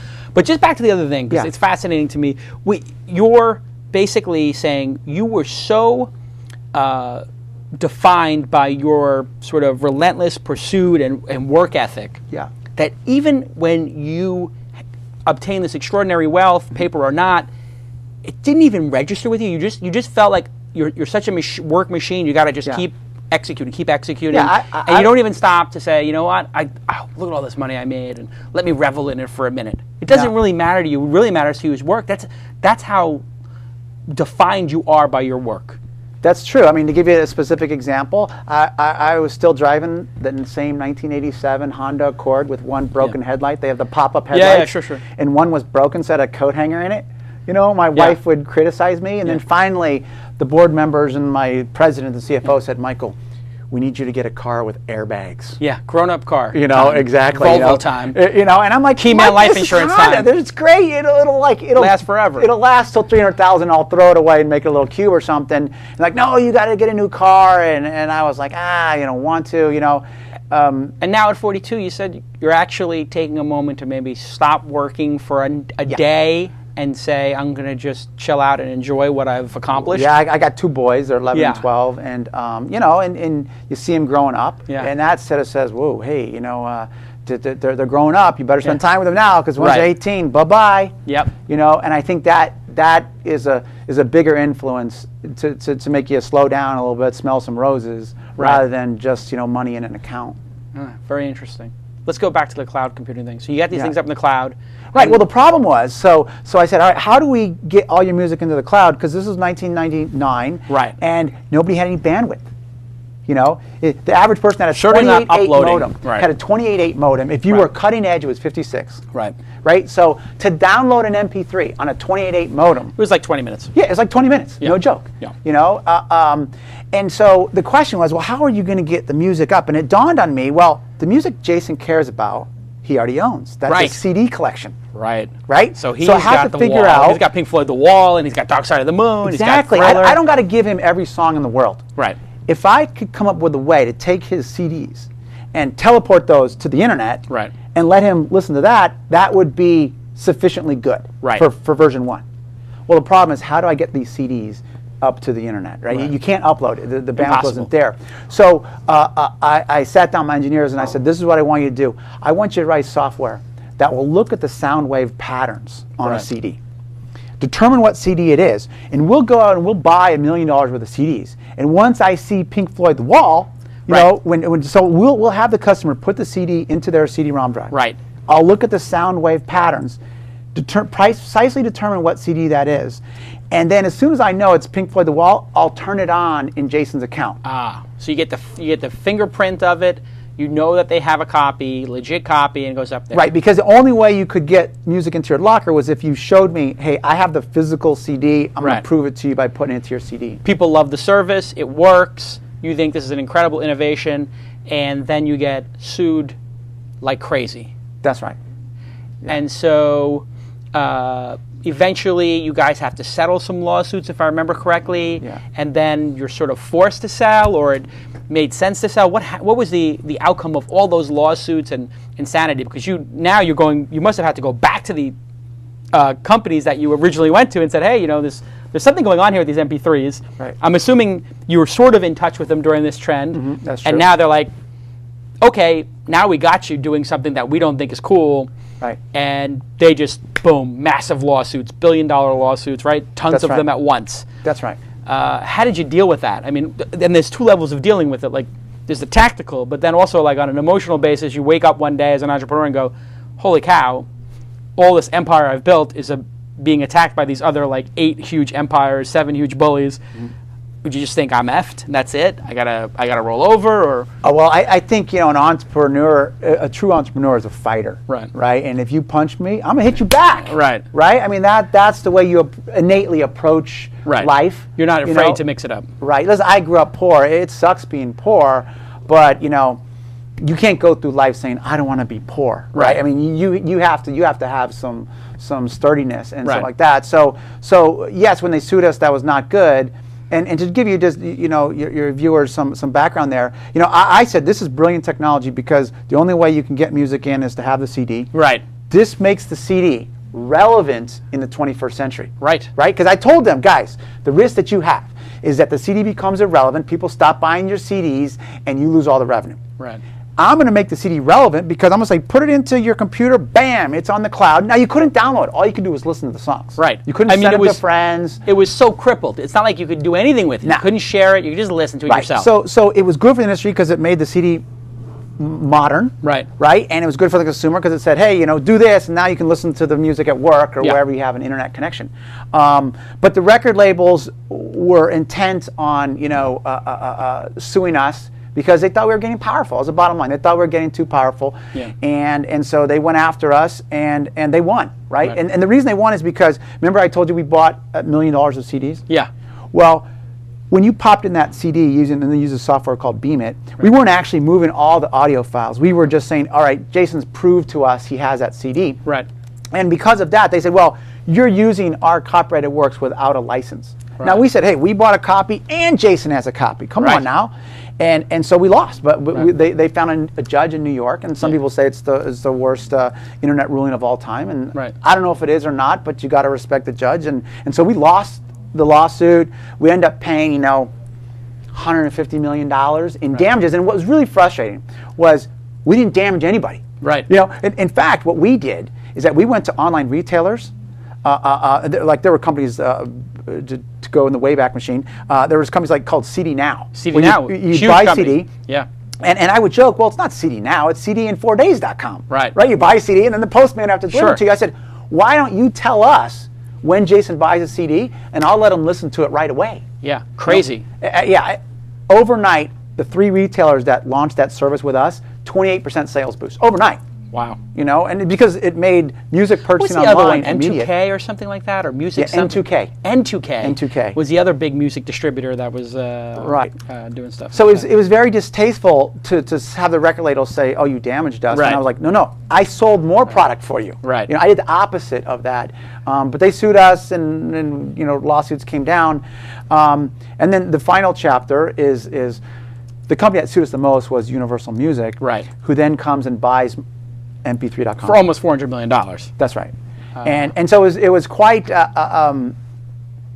quite interesting to be in court, and they would tell the judge, "Your Honor, this guy doesn't care about laws. He doesn't think it applies to him. He doesn't care about copyright law, etc." And I was going, "Wait a second. I'm not Napster. I'm not like all music for free. It's not my problem." Right. You know, I'm actually coming to the table with a solution. Absolutely. And you sort of got unfairly dumped into that sort of Napster thing. It was like, oh, MP3 and Napster, and it was like, wait a second. File sharing. Yeah, you did file sharing, right? That's what they all say. You did file sharing, right? And then in the break, they would be in front of the judge, you know. And you went to all these cases and had to testify and all this kind of stuff. Sure. That must have been quite an experience. Yes, it was. Yeah. Yeah. Humbling, because we were, you know, 0 for 73 in court. You know, I mean, I struck out like 1,000 times, and so that was very humbling. But what was interesting, you'd be in court, they'd say, "This guy's terrible," and then at the break, they'd say, "Hey, you think about maybe you want to sell your company to us, and we'd like the technology and the people and stuff like that." And the moral of the story is, lawsuits sometimes are about right and wrong. Right. And sometimes they have nothing to do with right and wrong, and have only to do with business leverage.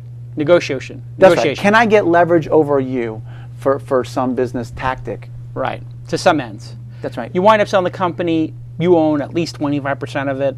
Yeah. All's well that ends well. You have this biggest home run of your career on a reward basis. But in some ways, I guess, sad that you weren't able to revolutionize the music industry and sort of then Steve Jobs comes in and somehow, whatever number of years later, convinces them that this is a good idea. Right. And gets credit for it. Yeah. You bitter about that, or how do you reconcile it? Well, I think, listen, Jobs is the entrepreneur of my lifetime, so he deserves the credit that he gets. However, there were a lot of guys before him that did really well. And laid groundwork, and he stood on the shoulders of companies like MP3.com and Liquid Audio and other guys before them. So I think that I like to set the record straight there. But I will admit to this. There was unfinished business at MP3.com. Right. My vision of all your music in the cloud, accessible on any device, anywhere that you are, your car, your home, your mobile phone, whatever, that's something that I wasn't able to achieve at MP3.com. And is probably, I wouldn't say it's a regret. I mean, you can't go through life saying, "Oh, I regret this." Listen, you make the best decision you can, and then move forward. You know, and there were, in your case, major outside factors. I mean, there's the outside factor of the record industry had no interest in solving this problem and only interested in crushing anybody who was trying to be innovative. That's right. And a legal system that doesn't understand the future and can't. And you were super early. So, I mean, talk about a lot of outside factors that are hard to overcome. And the dot-com bubble had come. And the dot-com bubble had come. And so when a company who has, you know, a valuable stock and huge revenues comes and says, "Hey, I want to buy your company," you know, will you do it? You look closely at it, and my team had worked really super hard. They were fantastic. And one of the things I did that I'm proud of is that when I negotiated that sale, there was another $15 million that nobody knows about, really, because it wasn't made public. But I flew to Paris, because that was the head of Vivendi Universal at the time. Jean-Marie Messier, was he running at a time? And I said, "Listen, I'll sell you my company on one condition. You got to give me $15 million. Now, most people would say, for my bank account. Right. I mean, that's what CEOs do. $15 million for my Swiss bank account. I'm the CEO. I own a third of the company. And if you want my agreement, you got to pay me. Right. And so I said, I want $15 million. But I said, I'm going to give out that $15 million to my employees the day we close the deal. Right. Now, that's the big deal. Not the $15 million necessarily, but because they don't want you to give money to your employees because they're buying the employees. Right. They don't want them leaving, walking out the door. Exactly. 400 employees go down to zero. Yeah. Exactly. And he agreed. And so everyone in the company got a bonus, even the security guards who didn't even work for the company, you know, that we outsourced from. And that's something I'm proud of. You know, so my you know, it was very a tough time when the lawsuits and they're watching their stock price go down and all the negative articles, and it's hard to do business because you have lawsuits overhanging. And they fought through it. Yeah, they did, and so they deserved, I think, a reward. And so if it was just me by myself, I would have stayed in the pocket and kept playing. You know, let's see Fifth Street. Yeah. You know, I know you like poker. Yeah. But there were other factors there that made it the right time to sell. Sometimes cashing your chips, it's okay, right? Sure. I mean, that's a good thing to do. And when you look at entrepreneurship, a lot of people gave up during the dot-com bust. A lot of people would get crushed under all those lawsuits. Is a certain resiliency that you have that the great entrepreneurs have. Is this something that can be learned, or is it just in your mind, or is it something that comes from how you grow up or your DNA? This sort of insane masochism, resiliency. I mean, like you're saying, you're getting negative press.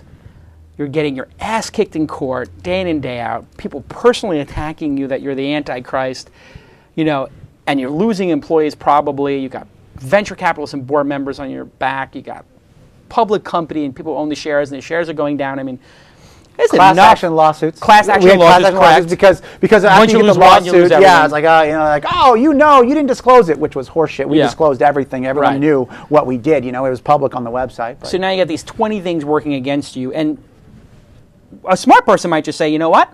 I resign my position. Somebody else solve this problem. Keep all my shares. Have no responsibility. I'm out. Yeah. You guys figure out what to do with this thing. What is it that made you, when you look back on it, not just get up and walk away from it all? I mean, it's just so brutal. Well, I think entrepreneurs, for whatever reason, the best ones are contrarians. If you have conviction, you must be okay saying, you know what?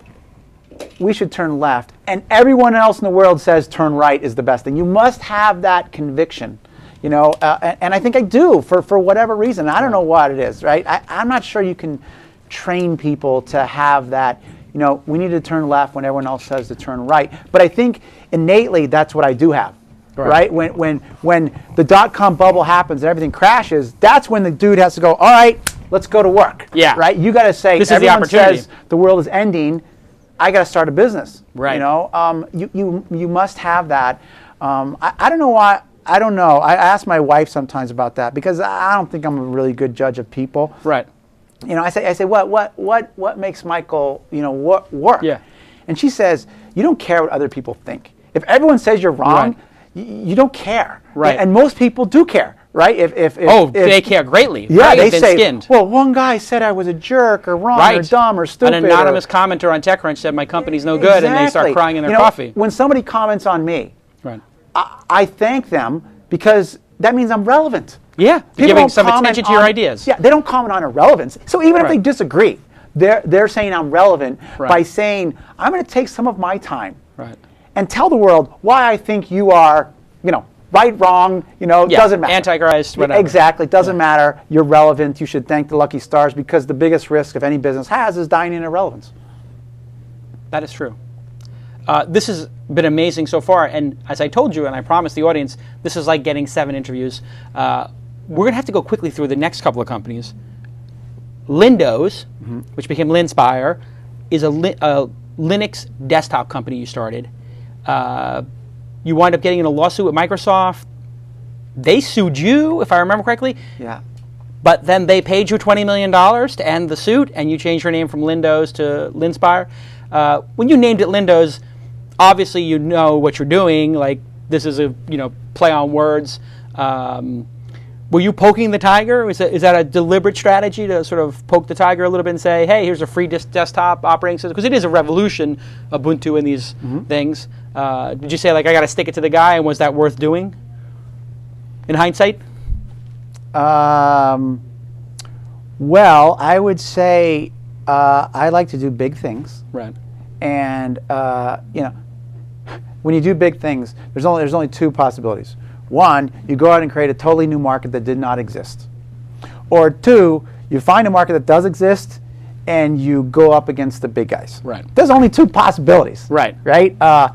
with MP3.com, it was more like, hey, let's create this new thing. Right. With Windows, which became Linspire, as you correctly noted, it was like, hey, let's go after Microsoft, who's big fat guy who makes all the profit. Right. And undercut them on price and try to deliver a quality product and give them some competition. So you have to be willing to poke the bear if you're going after a big and idea. of course, they responded, and this creates an incredible amount of attention on Linspire. Right. However, people and you put out a computer. I remember I bought one, $200 computer at Walmart, the Linspire PC. Right. I actually bought one because I was just so fascinated by what you were doing. And another incredible innovation of yours, you put an app store in it. Right. Called Click and Run. Click and Run. Haven't you heard? Steve Jobs invented that. And I'm about to laugh right now, but you create a Linux. You didn't create Linux desktop operating system, but you cleaned one up. Yeah. You said, let's put it on a $200 PC. Right. And it was like, I think it was $199 and $299 and $399, whatever it was. That's right. You get people to actually do this. Right. And you sell it in Walmart. Uh-huh. And you put an app store on it where all the apps are already on the computer. One click or downloaded, and one install. click they're installed. Yeah. And I used it, and it worked. Yeah, it did work. It was brilliant. And then Steve Jobs creates the App Store for the iPhone, and you're thinking to yourself, what at this point? I think, listen, Jobs deserves all the credit because part of it is not just having the ideas. Right. Ideas are cheap. Right. Execution is what's hard. This is why I'm so against patents. Right. I had an idea. That's worth nothing, man. Right. If you think you have a good idea, go put it into work and profit from it, because building the product and delivering the product and supporting the product and dealing with customer support, that's the hard part of a business. Right. Ideas are easy. I have an idea. Right. So yes, we built an app store called Click and Run. Well, the problem was on Linux, it was like impossible to install software. Right. You had to type secret Command lines and do like brutal. this. It's a disaster. So I was like, why? Well, you should just be one click easy. You should be shopping. I want that. I want that. I want that, and it should be there. And that's what we did, and it worked well. Now, unfortunately, I wasn't successful in making desktop Linux a mass market product. Right. It happens. Yeah. I'm proud of competing with Microsoft. Yeah. It's a tough And thing Apple. to do. Yeah. They're the richest company on the planet. At least they were when I started it.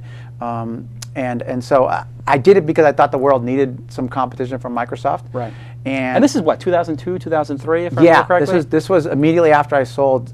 This is like the down market. You get right back on the horse. That's right. I mean, literally, I sold MP3.com and went right into Windows. No time off or anything. And that was probably, in hindsight, I probably should have, taken a month or something. I had the same exact thing happen when I got out of Weblogs Inc.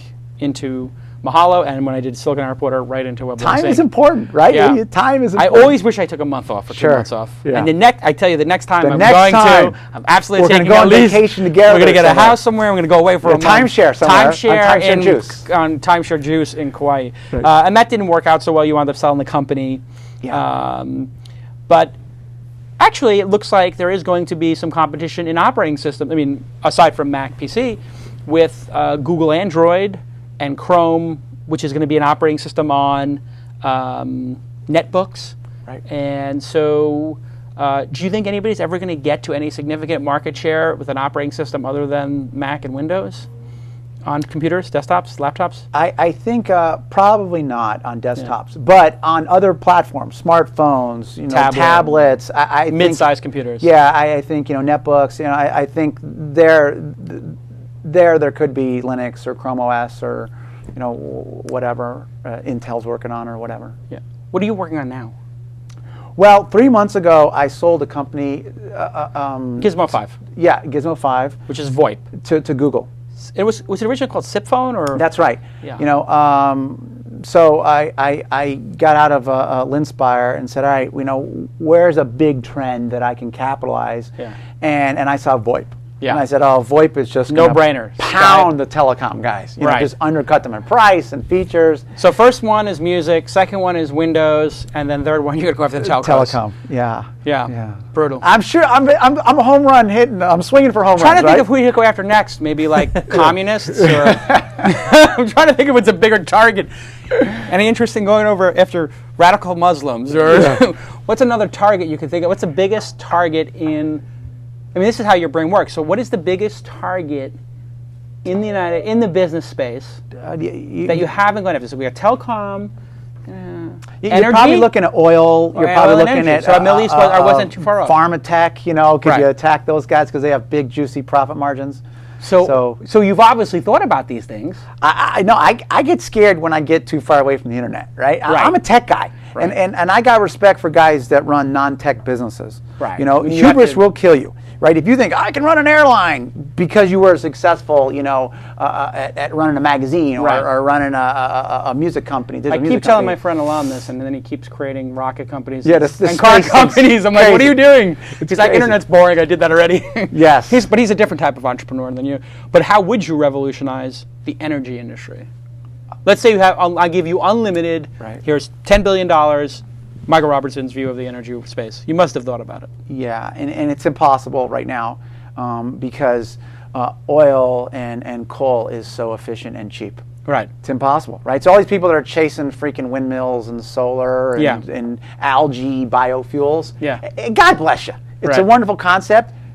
You ain't going to compete with burning rocks, man. You ain't going to compete with, burning... Until you can make something cheaper than burning rocks. Yeah, and pumping oil out of the ground. Oil is so energy rich. So you think you could take a corn cob and turn it into energy to compete with a cup of oil? Yeah. You got to have failed physics to believe that. I mean, seriously.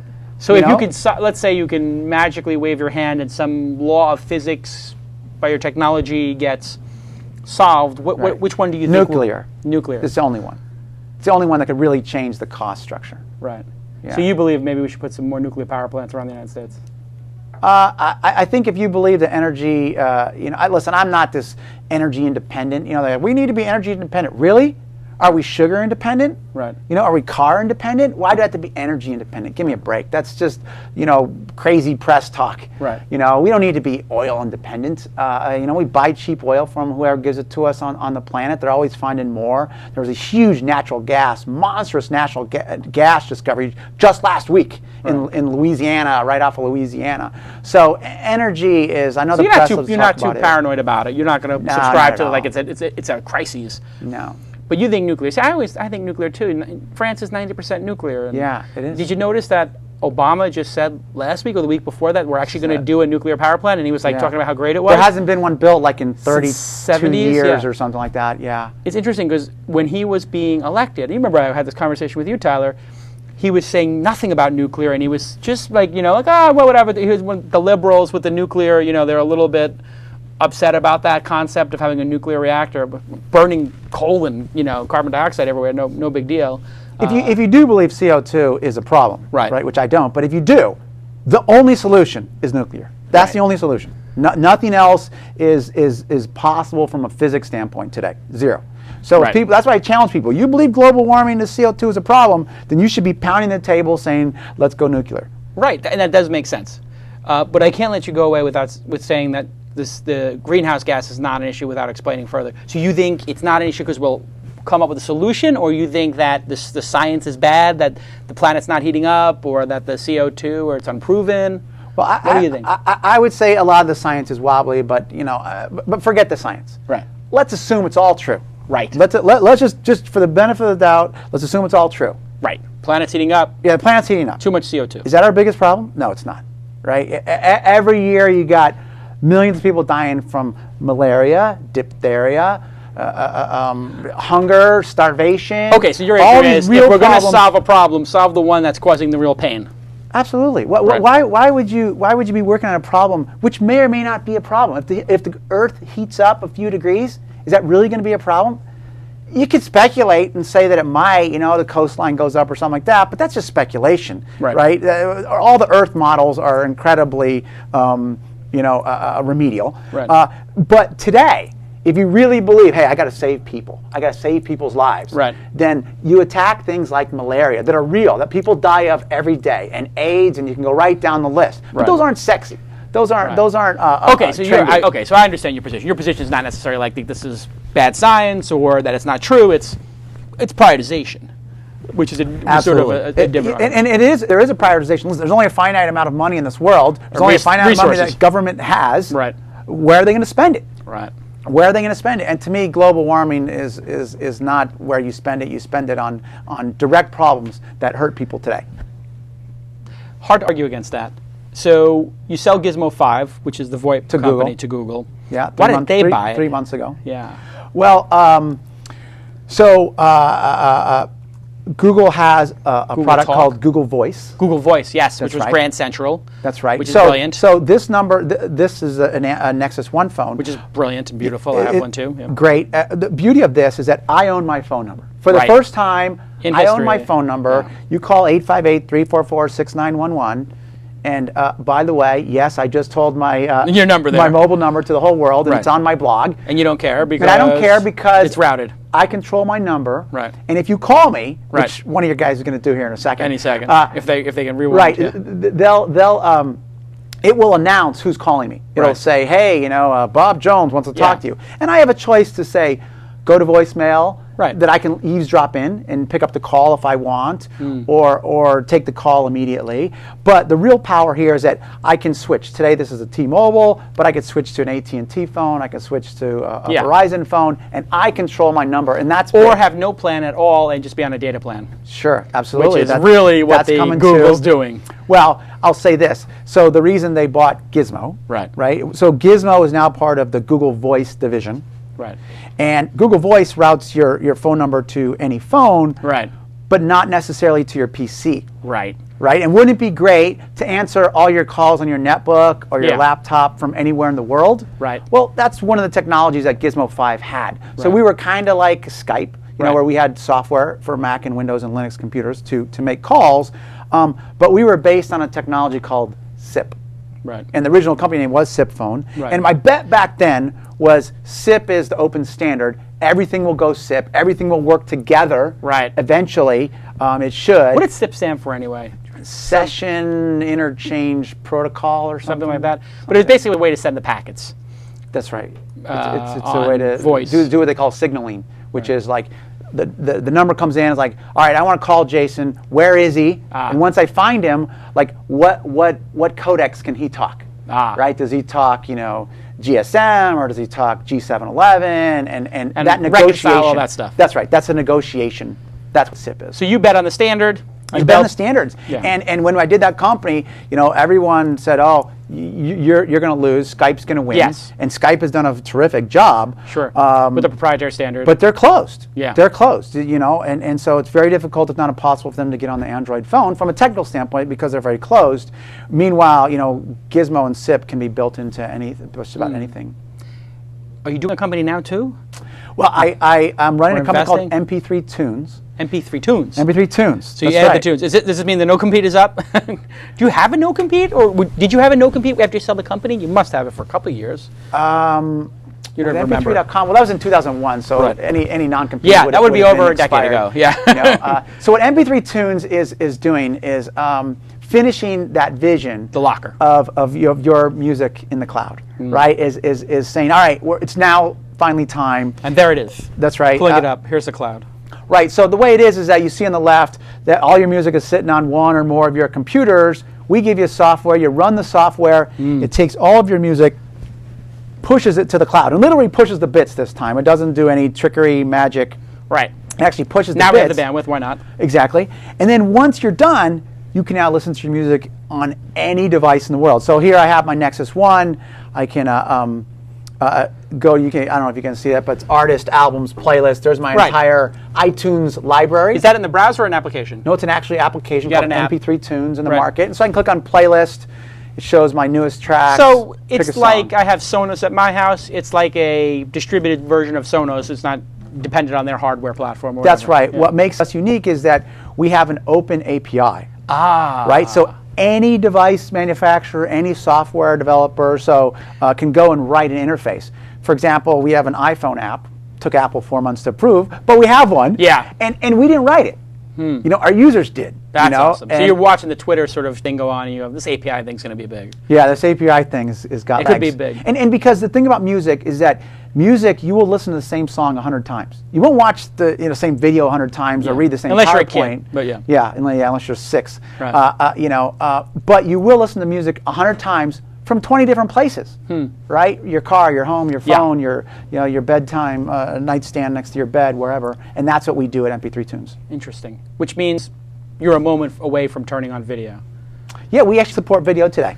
Oh, so even though it's called MP3, you could still stream a video. Sure. So this is your locker. And Radio Shack doesn't just sell radios, by the way. Yes, I just figured that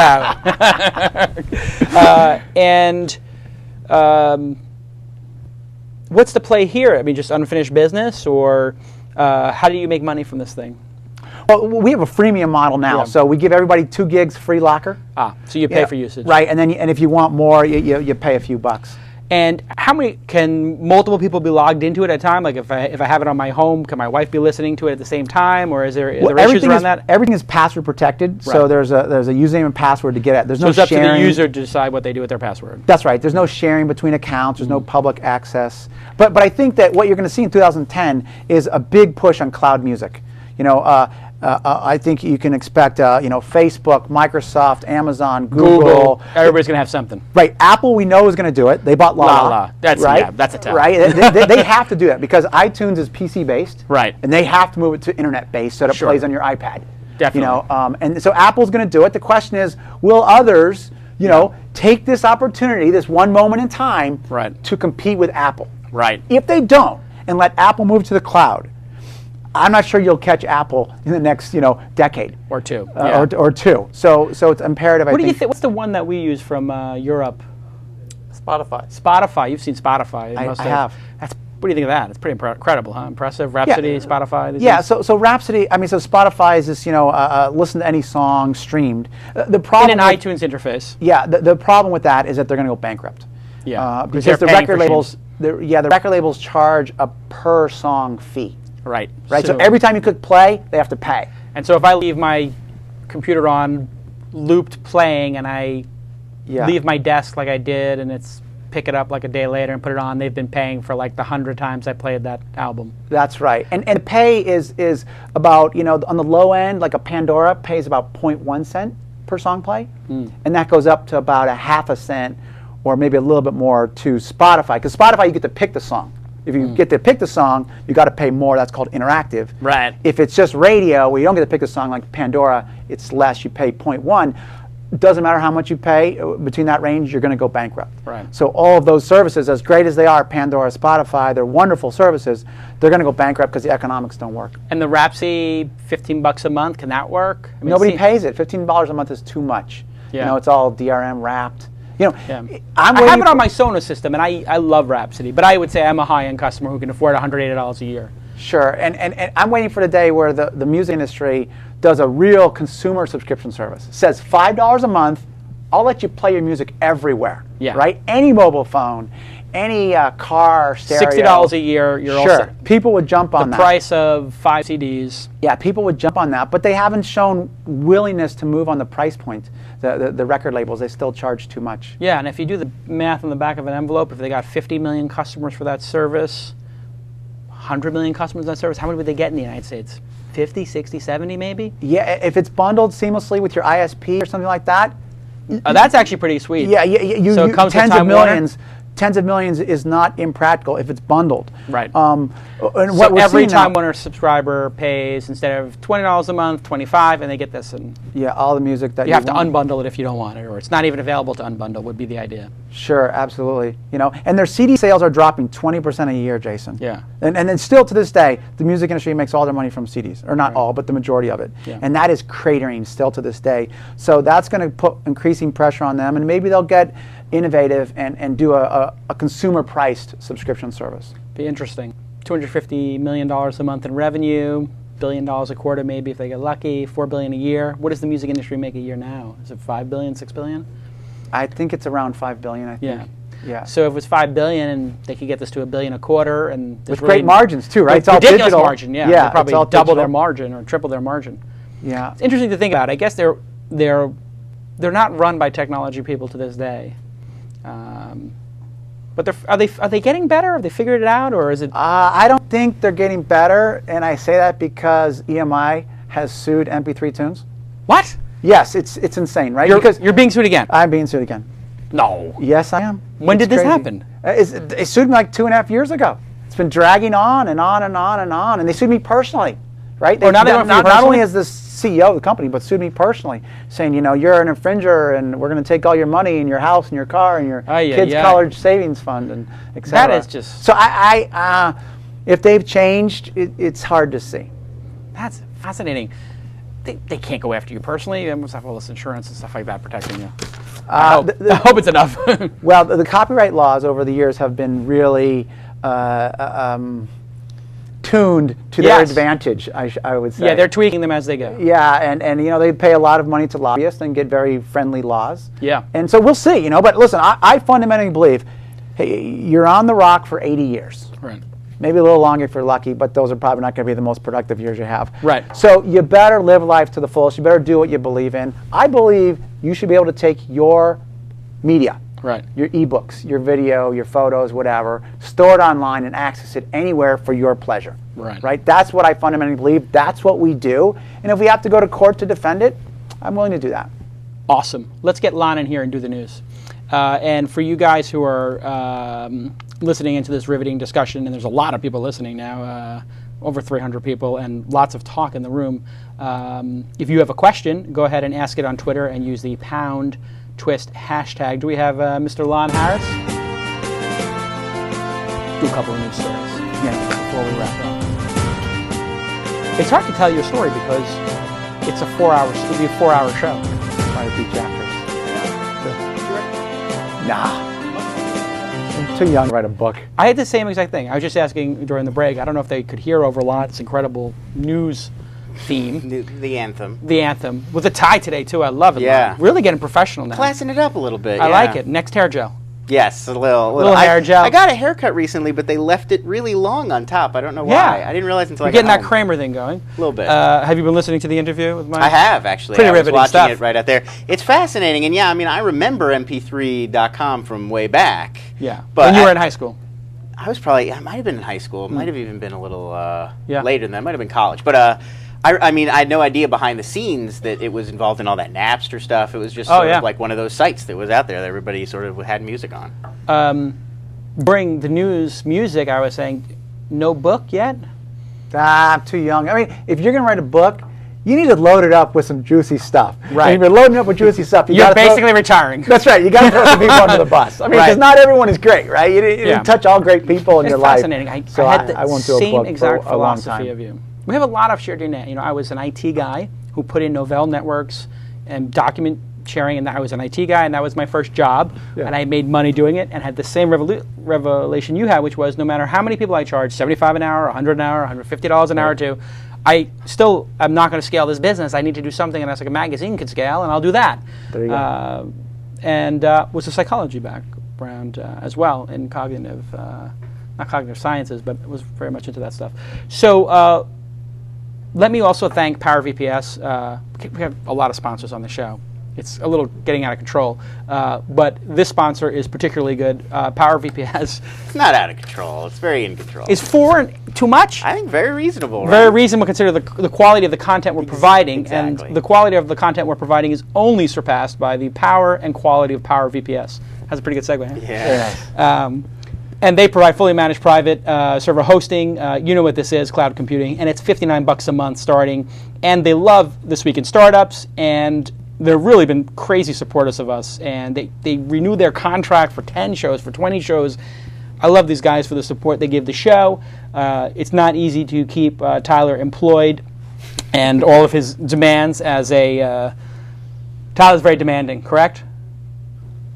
Terribly demanding. Jetting off around the world. He's always jetting places, private jets. Bring me my MacBook Core. For all these insights, while we're already at it, I gotta I'm gonna turn the internet access off on his computer because I'm trying to figure out. He had one insight week last week and then a no insight week the before. Is the back still hurting? What is going on this week?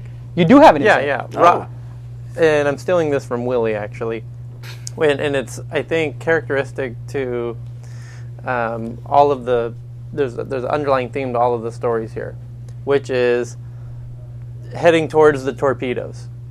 And what I mean by that is... Yes, Willie used this metaphor yesterday. I remember this. Is I don't know. Was it Red Red October? The film The Hunt for Red October, I want to say, where this comes from. In that moment... Wait a second. You just said heading for torpedoes. I see a T-shirt. Go ahead. Heading towards the torpedoes. Heading towards the torpedoes. And what that is that when you were talking about how are you able to tell everybody we got to turn left, and everyone's like, no, we definitely got to go right. And there's that moment in the movie where the submarine's being chased and they get fired on by these torpedoes. And the guy says, turn the thing around and head right at the torpedoes. And the whole place is like, you're out of your mind, you're crazy. Right, suicidal. He knows if he keeps going, he's dead. Dead for sure. And if he turns, he's dead. But if you go straight at them, he'll hit them before they detonate, before they have a chance to go off. They'll actually pass the submarine before they explode. I think that's Hunt for Red October. I think it might be the Hunt for Red October. Right, and definitely, like, strategically, what you were explaining, you definitely have that in the DNA of that.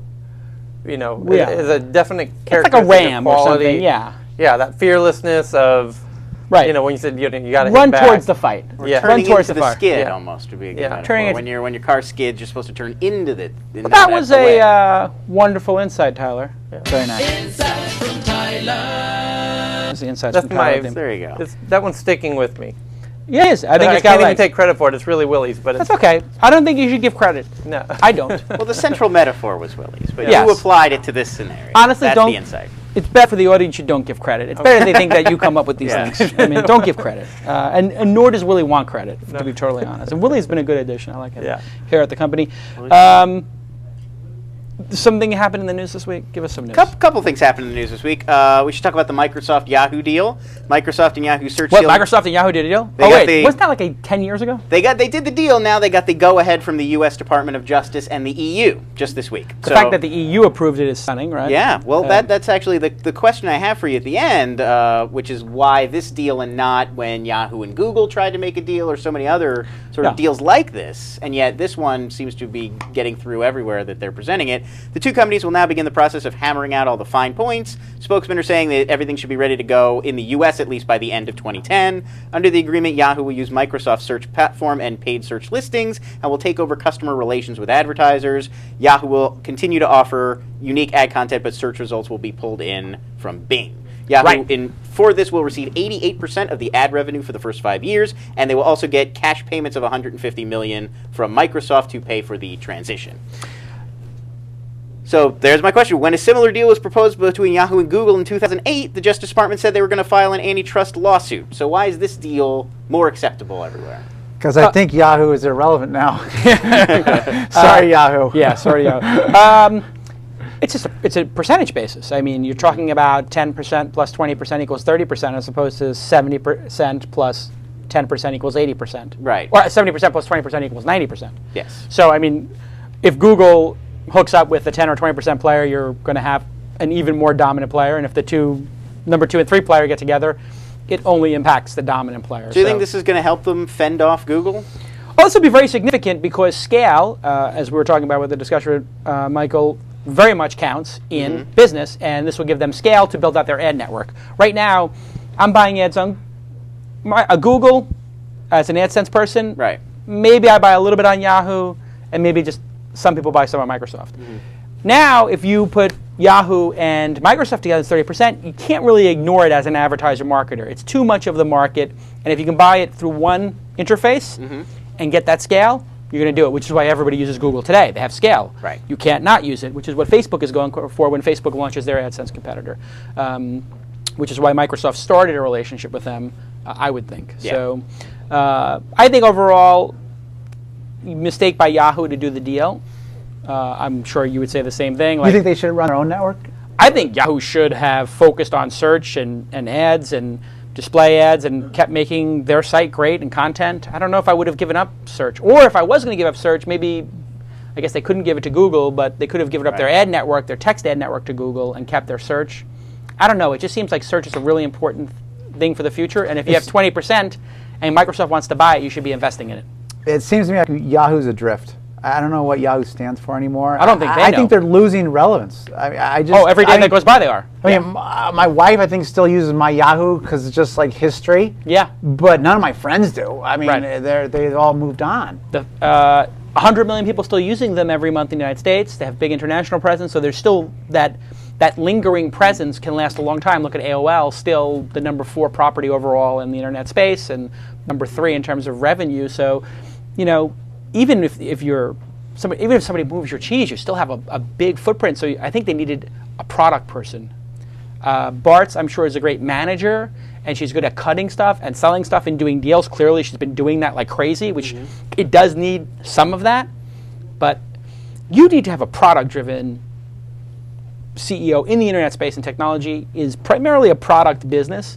There is a distribution aspect to it. There is negotiation. There's deal cutting. But when you described all your businesses, you didn't describe the distribution and the raising money as much as you talked about the finer points of the product and what it enabled the consumers to do.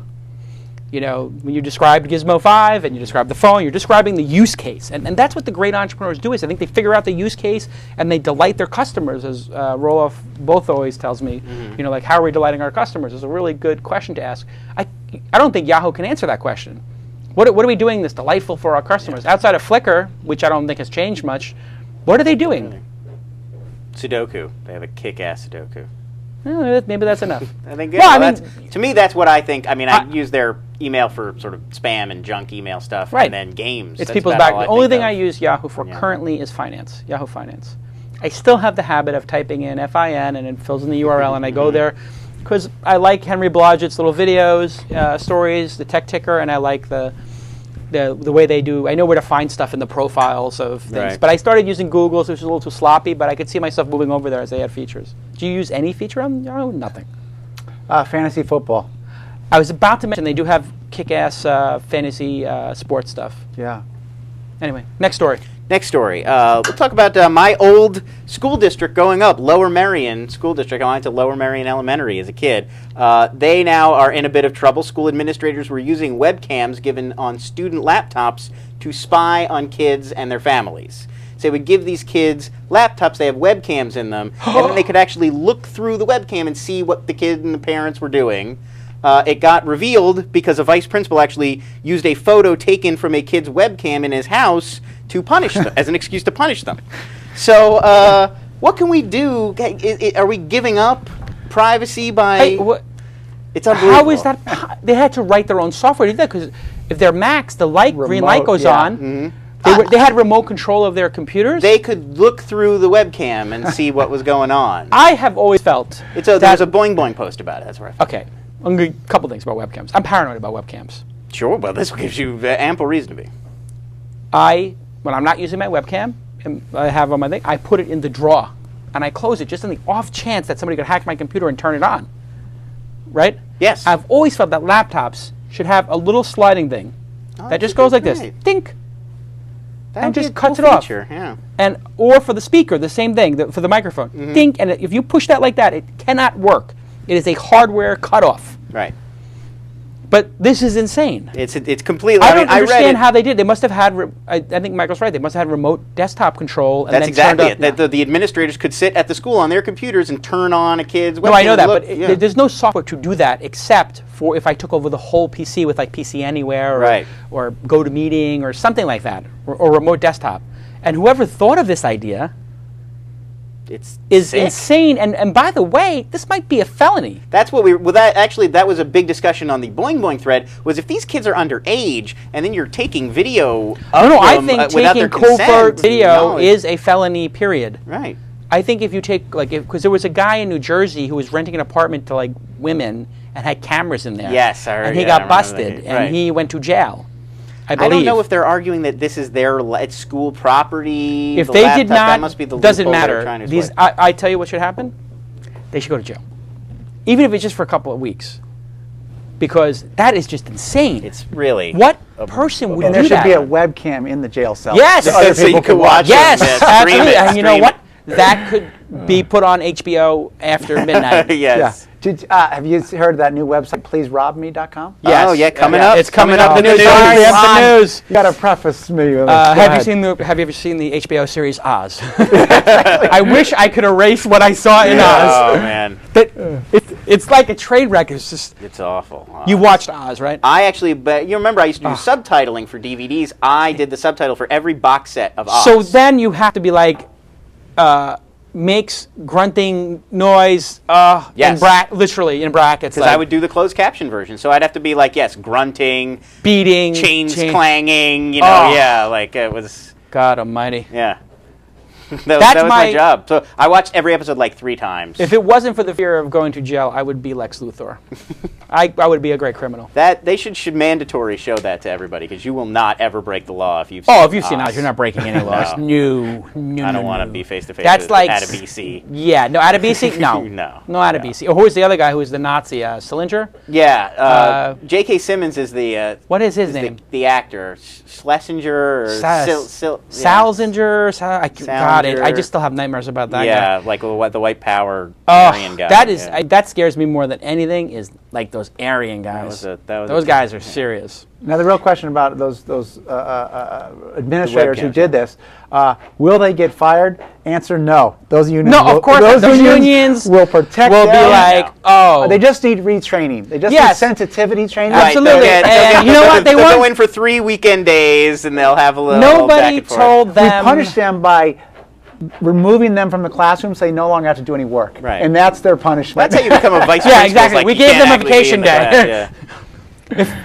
Unbelievable. Okay. I don't want to offend if there's anybody watching, but is the vice principal of a school the most useless? That's where they put the person that can't do. Yeah, it's really like the principal has to be like quality person. The teachers have to be quality people. The that's where they put the person who is a teacher who they just cannot believe couldn't deal with the kids. Yeah, we can't make this person stress. cannot be in front of kids. Make them a vice principal. Next story. All right. Next story. Sex.com. Domain sex.com is for sale in a foreclosure auction in New York next month. The bidding will begin at $1 million. How much was it sold for last time? Previous owners, SCOM LLC, purchased the domain in 2006 for a reported $14 million. Apparently, they defaulted on that or another loan because the domain is now on the auction block. Currently, they have a PG-13 landing page up there. It has some links to videos and some horoscopes. I'm looking at it right now. So how much would you pay for Sex.com? How much is Sex.com worth? Did you say pay for sex or sex.com? Sex.com. Okay, sex.com. That's a whole separate conversation we'll have after the show. Tiger Wood moment there. Yeah. Exactly. How much would Tiger Woods pay for Sex.com? That was a surreal moment today when he did his press conference. Yes. Wow. Yeah, it's worth more than $1 million. Definitely worth more than $1 million, but definitely south of 14. Yeah. A generic domain name like that will get a lot of traffic and is memorable. I don't know how much money you make when you sell porn online. I don't think it's a lot. I would rather online porn industry is having rocky times right now. Yeah. I would put it this way: I would rather own hotels.com. I would rather own airfares.com. I would rather own stuff like that. Cars.com. I would rather own. I'd rather own another high-ticket homes, apartments. I would rather own one of those words. But I feel like the curiosity factor, like how many people are really using the address bar at this point to go where they want? Like if I wanted to know home prices, wouldn't I go to Google and type in home prices with sex, if you made an encyclopedia of sex or articles on sex, it will, everything you do, it will rank for it. But the question is, are those things going to make any money? Are they on a cost per click or on a CPM basis? I think the answer is it's low money. Probably. I would rather own games.com. Oh, yes. Well, or casualgames.com than the word sex.com. I think maybe it's worth, to the right person, it's worth $2 to $5 million. Agreed. Something in that range. To the right person. Like if it's playboy.com and they've got a bunch of money in the bank and they want to make this like where, maybe it's memorable. I don't know. Because Tyler and I have had this discussion before. I'm sort of skeptical about the value of the domain that's also a common word at this point. Because generic domain names, people are trained now to go to search engines. They are, but hotels.com is going to rank really well because it has hotels in the name. Well, if they know what they're doing. You're using the SEO value argument, which is great, but I don't know that anyone's typing in and searching for sex. And if you'd be better off owning you're talking about the keyword. You'd be better off owning porn.com. Sex is not the search people do. They would do, whatever their fetish is or... Right. Somebody would type in casual games or games. They might not... They might not search for sex in a search engine. Yeah. So anyway, I don't know if there's enough sex toys you can sell to pay for the domain. I checked, and it's not on the first page of Google if you search sex right now, sex.com. So they don't have any content on the site. Exactly. Right, so you need to kind of know what you're doing even beyond just getting the domain. It's a sexy story. It's not a sexy domain. There you go. Next story. Can't top that. We should talk about the tragic story from Wednesday. A plane crash in East Palo Alto took the lives of 3 Tesla Motors employees, including the plane's owner, Doug Bourne. Andrew Ingram and Brian Finn also perished in the crash. Bourne and Ingram were electrical engineers at Tesla. Finn was a senior manager of interactive electronics. What they think now, and they're still doing an investigation, the plane ran into some power lines while flying through heavy fog and then allegedly burst into flames before scattering debris over a daycare center, a home, and 3 cars. Fortunately, no one outside of the plane was killed, which is sort of surprising when you consider it exploded over a neighborhood. And investigators from the National Transportation Safety Board are currently combing through the wreckage, looking for clues as to what happened. So, I mean, obviously, horrible story. I came into the office and somebody said it to me. I don't know if it was you or somebody. It was me. It was you. And I turned white because Alon's one of my best friends, the CEO of it. And at that point, they didn't actually know for sure if he I'll tell you why it was really sad for me. Well, I know Alon's devastated. I've communicated with him since this happened, the CEO of the company. They said the plane was going from Palo Alto to Hawthorne. I know that SpaceX is at Hawthorne. I know that that's where he keeps his jet, or he flies into all the time at least.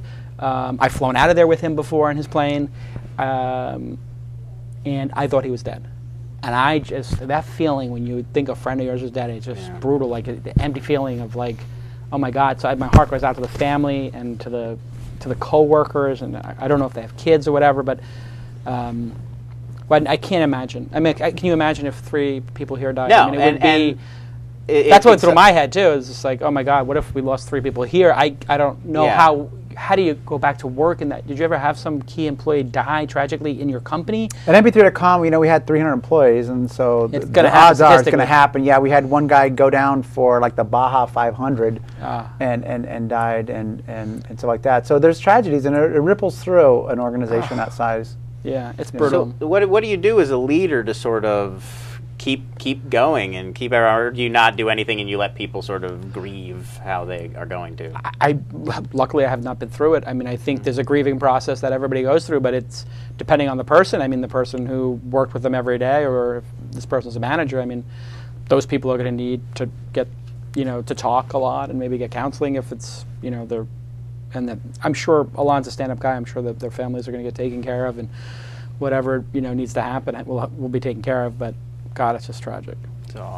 It's a good reminder, for entrepreneurs and for people. People take things very seriously. People get very excited on, the comment threads on TechCrunch or something. I think this is, we talked earlier about how you don't care what people think of you, or, you have that sort of thing where you have thick skin and you can, go through the world and deal with these, problems, whether it's being sued or whatever.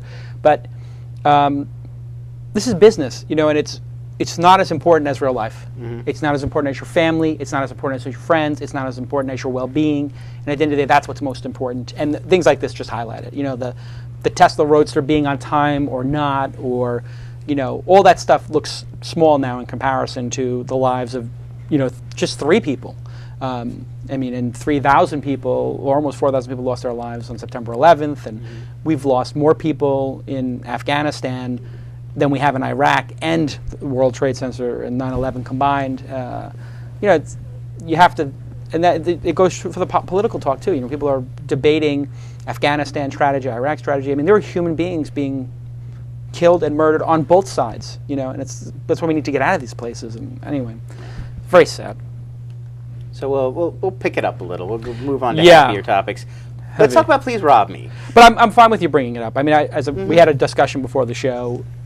Should we talk about it or not? Well, I didn't. I mean, it's startup related news, but it's not really what we sort of usually. I don't ever want to not bring up a topic on the show. So if ever I'm involved in something or something hits close from home, I still think we should address it. I mean, in fairness to the audience, and so I mean, obviously people, 100 people tweeted back to me like, "Oh my God, what do you think about what happened?" So of course we'll address it. All right, so we'll talk about Please Rob Me, a little happier. Yeah, just about getting robbed, not about death. Yeah. A satirical new website, Please Rob Me, catalogs updates from location-based networks and aggregates them as a guide for burglars, giving them immediate access to a list of people who aren't home. Though the site is intended as a joke, it does have a real sort of perspective, making the case that intentionally participating in sites like Foursquare or Gowalla is the equivalent of pointlessly surrendering your privacy. As the mission statement argues, the danger is publicly telling people where you are. This is because it leaves one place you're definitely not, home. The goal of this website is to raise some awareness on this issue and have people think about how they use services like Foursquare, Brightkite, Google Buzz, etc. So do you think they have a point? I mean, I'm sort of confused about this because I can see the danger of letting people know where you are in case you're a single female, you're a person who has like a following who people might want to sort of track down or get access to, but I don't really see people robbing my house because I tell them I'm at Panera Bread or something. That I'm not sure I get their meaning. I believe Paris Hilton and those string of like Lindsay Lohan, Paris Hilton robberies that occurred in the Hollywood Hills that was carried out by people who had been to parties at their house. Right. They specifically robbed their houses after looking at their Twitter and Facebook streams, knowing to figure that out they weren't there. Yes, to know they were in another country at that time. Yeah, but that's interesting. But I don't know. So I do believe it's occurring. That makes more. I hadn't thought about it from the celebrity perspective because nobody knows where I live. So if I tell them what I don't I'm understand at is Mahalo like, HQ, and they're not going to be like, well, I'm going to go rob his. Well, apartment. they have to know where you live. Number one, right? They're doing everybody a service because they're bringing attention to this issue. People should be aware of the fact that if you do this, but I mean, I have like people at my house all the time. I have security cameras. I have other things that would make you not want to jump the fence and come onto my house. So, you know, like, there's any number of reasons not to rob a person's house other than the fact that they're not there.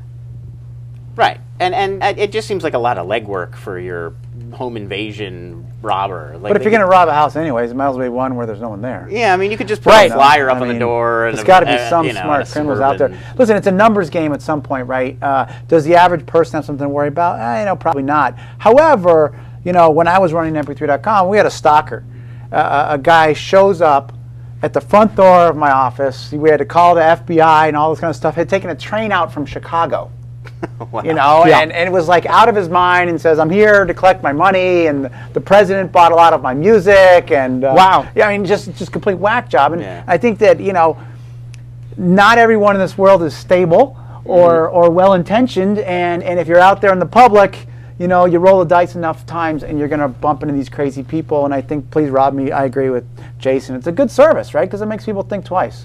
Yeah, people should think about how they use these services. I'm a little pissed off that they're only listing Foursquare and not Gowalla, since I'm an investor in Gowalla on the service. They said they're going to add. I hope they add. I want to know when they're going to add Gowalla, because that's inbound links, since it could be SEO juice for our profile pages. It name checks Brightkite and Google Buzz as well in the mission statement, but I didn't see any Google Buzz. I mean, obviously somebody's doing this as a joke, and so it is interesting that people can make sophisticated websites like this as a joke. I mean, it's a really well done website. It is graphically and everything. It's really clever and well put together. Yeah. That's just, like, I have a large following. I use Gowalla appropriately. Like, if I'm checking into an airport, fine, but if I was having a romantic dinner with my wife, I might not check in.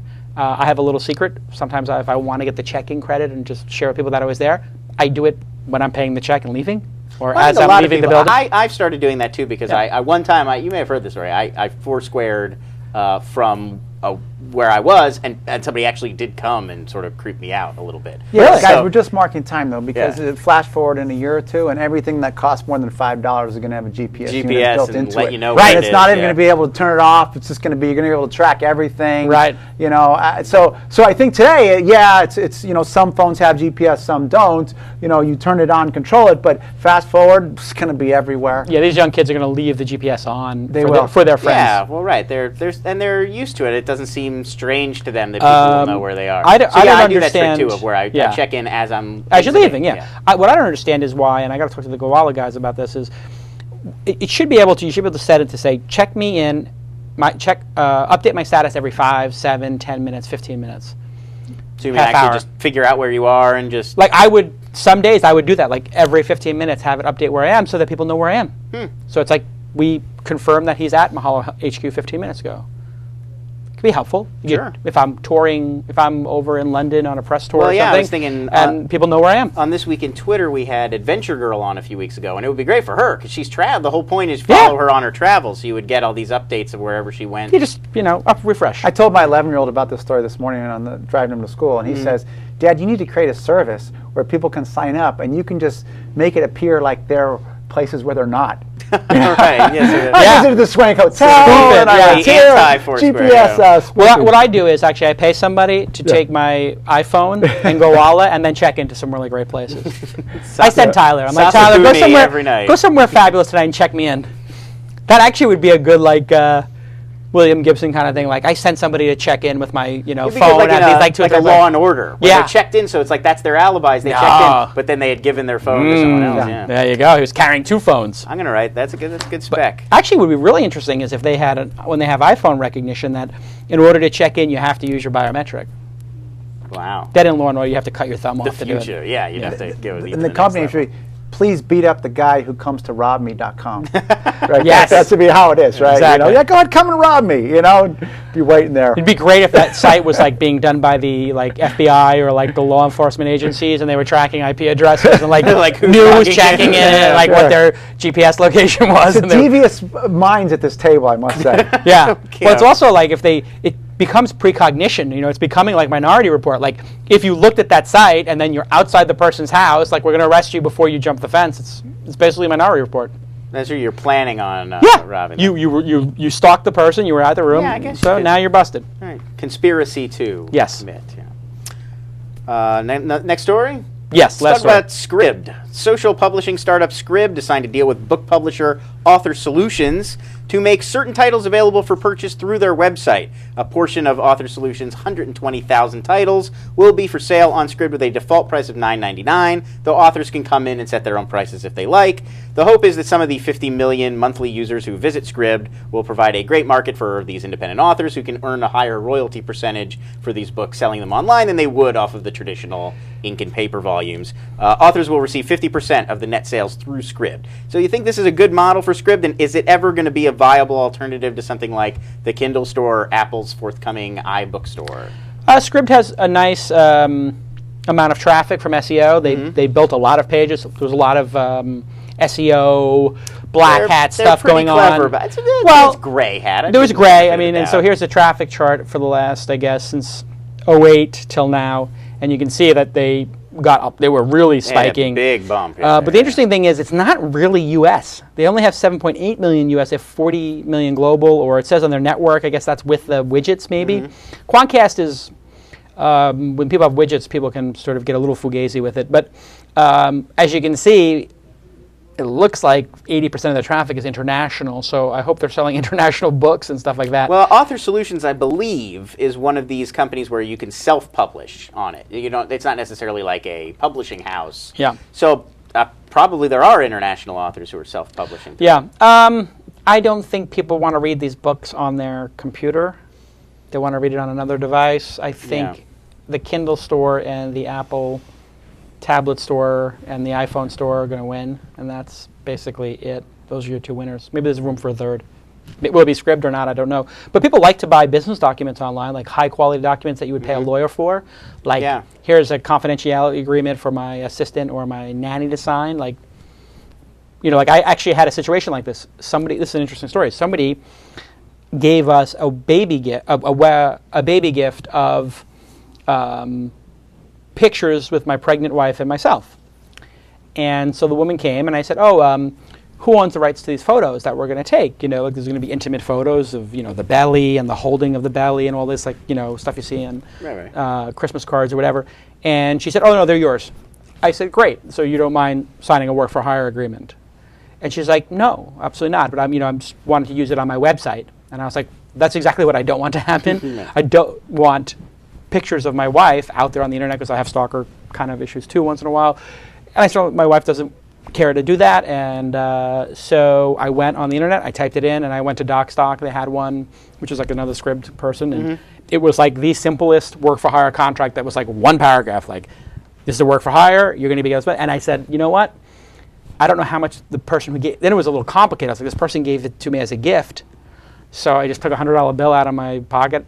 I put in the thing $100, and I said, here, I'm going to give you a $100 extra tip as a thank you for taking care of the contract. And the woman was like, and she's reading it, and she's like, no photographer, I guess, gets this kind of stuff, but I was like, this is kind of important, and I think that those kind of documents people would pay for. And if I couldn't have gotten that document, yes, I would have paid $1, $2, $3, $5 for it. Obviously, paid $100 to, Yeah, it would have been. Or if it was an issue, I would have paid 20 or whatever. She's like a very professional photographer, or famous person or whatever, or semi. So yes, people will pay for documents. They're already doing that LegalZoom, right? It's a major, large. Yeah, that's a large business. Academic documents, medical documents. I mean, there is a market for those kind of documents, the technical sort of writing. Well, I think what these guys are doing is what Timeshare Juice is doing. Like they're taking those documents which were normally locked up and making them free. So all that stuff used to be behind the paywall of LegalZoom, and now Scribd and DocStock, people are sharing them. And so if you want an employment agreement, there's a lot up there. I don't know. Yeah. You get what you pay for, but right. Well. It's there. You can look. Better than no contract. You can give us a final story. Okay, we can talk about Hulu. Hulu on the iPad. Hulu's owners are looking to bring the online video service to the Apple iPad, but it may come with a price. According to All Things Digital, the most likely scenario is one where iPad users subscribe to Hulu and pay a monthly fee. And obviously, as the iPad does not use Flash and Hulu makes use of it, they'll have to have some sort of new system from the ground up to make it work. According to All Things D as well, the company is exploring a so-called 3-screen option for subscribers. So you could watch Hulu content on your TV, on your mobile device, or on the web. So do you think people will pay to subscribe for Hulu content? And how is that a good plan to sweeten the deal, the 3-screen aspect, or will they need to do something more to entice people? What do you think? You're an expert on this stuff. Well, for sure, the days of free viewing at Hulu are coming to an end. Yes. Right? The video guys have said, all right, enough with this experiment crap. We want to start ringing the cash register. The cable guys are saying, wait, why am I paying you all these carriage fees if you're just giving away your content for free on Hulu? So for sure the free is coming. So the answer is, I don't think it matters. They're going to do it. They're going to do this, move to a paid model. I like that it's available on 3 screens, video in the cloud. I think that makes sense, So I think it's a little sweetener. Yeah, that's a really good feature on Netflix, I have to say. That really is really is a great part of the Netflix deal. My wife likes the DVDs. I like the on-demand. Yeah, I mean, you can just run it through your TV. The quality's surprisingly good. I run it on a Mac Mini through my TV. Yeah, I've got it on my Xbox. And I was doing it through the I have 2 ways to get Netflix on demand. I have the Blu-ray player, and I have a Mac Mini. I prefer to do it through the browser because I don't have to put stuff in the queue, so I'm just going in the browser, click it, and then full screen. Yeah. On the Apple iMac that I have hooked up to the TV. It's definitely a sweetener. When you buy DVDs now, I guess Blu-ray DVDs and the DVD sales are so bad right now that they're like $10, $12, $14. There are definitely a lot of cheap Blu-rays out there. I couldn't believe it because I wanted to buy some for Christmas so I could, have them around the house for guests who were staying with us for the week. And when you buy a Blu-ray, it comes with the regular DVD. Sometimes it comes with the regular DVD and a digital copy. I don't know how you get the digital. Bastards came with the digital copy. How do you get the digital copy? A lot of them come with it on a CD. Others, you go to the website and you can download. Is it DRM, the digital copy, or you have to have some sort of player? I don't know, but you don't have to have a special player. You can just, Inglourious Bastards comes with one. I threw it into my iMac and you could watch it right there. Like, it's amazingly easy. It might have DRM on it. It has some sort of player or something. I've got to think they're not going to let me But I was like, wow, this is genius. And then somebody with a kid explained to me, that DVD copy is for the car player, for like all the minivans have DVD players, or the portable DVD players. So that's how they're trying to get it, is like if you buy a Disney film, like I bought like every Pixar film because I was like, I have kids over. I'll buy like, I don't know, there's 6 or 7 of them, so I bought like all 6 or 7. Well, WALL-E is one of the best looking Blu-rays. I have WALL-E is unbelievable on Blu-ray, Blade Runner, not a kid's film, but and Up looks amazing. Yeah, Up looks I think Up looks better than, well, I don't know about that with WALL-E. No, WALL-E looks better. WALL-E is, with the outer space. The outer space stuff is incredible when he's flying around. Is that it? You have one more story? I got one more. Okay, since we're going for like a 5-hour show. We'll go for the record. Interesting new numbers from a Toronto-based social media analytics firm called Sysomos about what kinds of YouTube videos are the most embeddable. They did a survey of over 2.5 million embedded YouTube videos between July and December of 2009. Oh, you can guess. Yeah, they revealed the most popular categories among bloggers. So what do you think is number one, the category of YouTube videos that are most embeddable? I know exactly what it is. Go down the top 5. It's The Daily Show.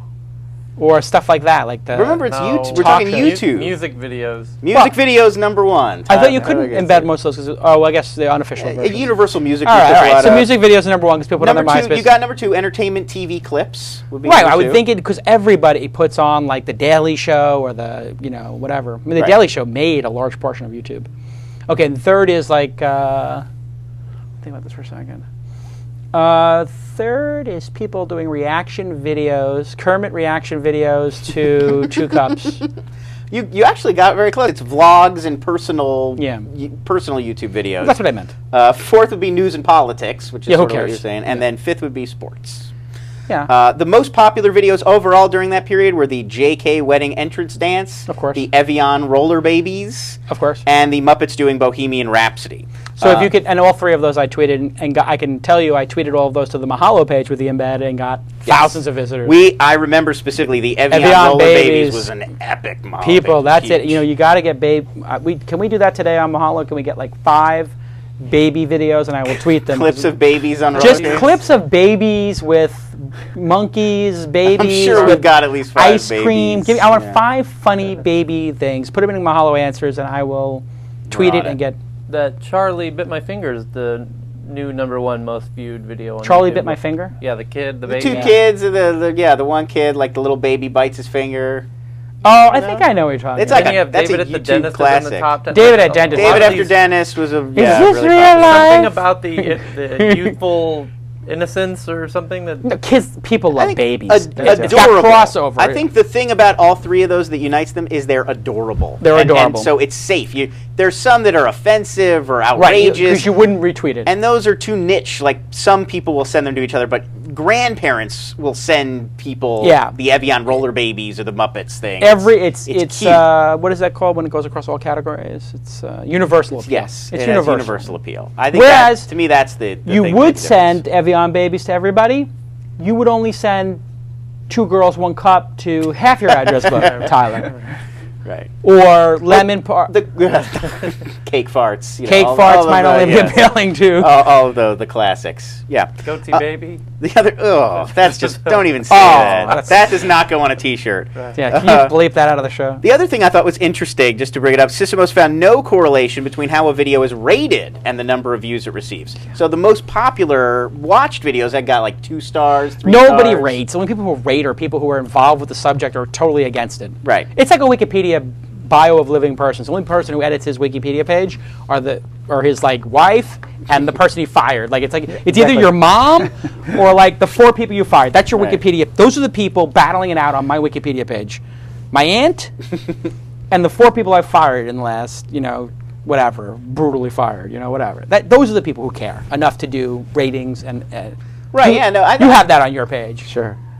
It's just like my page got locked down. Of course. Yeah, it's because crazy people. You're absolutely right. Disgruntled employees. He's the worst guy ever. And, and stuff like that. Yeah, exactly. And then, meanwhile, the 400 people who got the piece of the $50 million bonus, like, where are those people? Like, they're like, I'm busy spending the bonus. That's what I'm always like. I have to rally people around my page or rally people around like a TechCrunch article. I'm like, hey, listen, this TechCrunch story came out. I hate to ask for good comments, but it's like literally there's 20 people who hate me, and they all 5 of the 20 show up anytime I name. Very persistent. It's like Kid Mercury, Alan Stern from Center Networks, Aaron Wall, the SEO. I gotta get all these comic strip blogger. I would like to have a show. That would be a great episode with just the crazy haters. We did that once on Cal. We did that once with the SEOs and Cal Canas cast, back in the day. We have to do that again. The hater cast, We should have hater cast. We should have all the haters on one show. The hater show, right? Exactly. Episode 50, the hater show.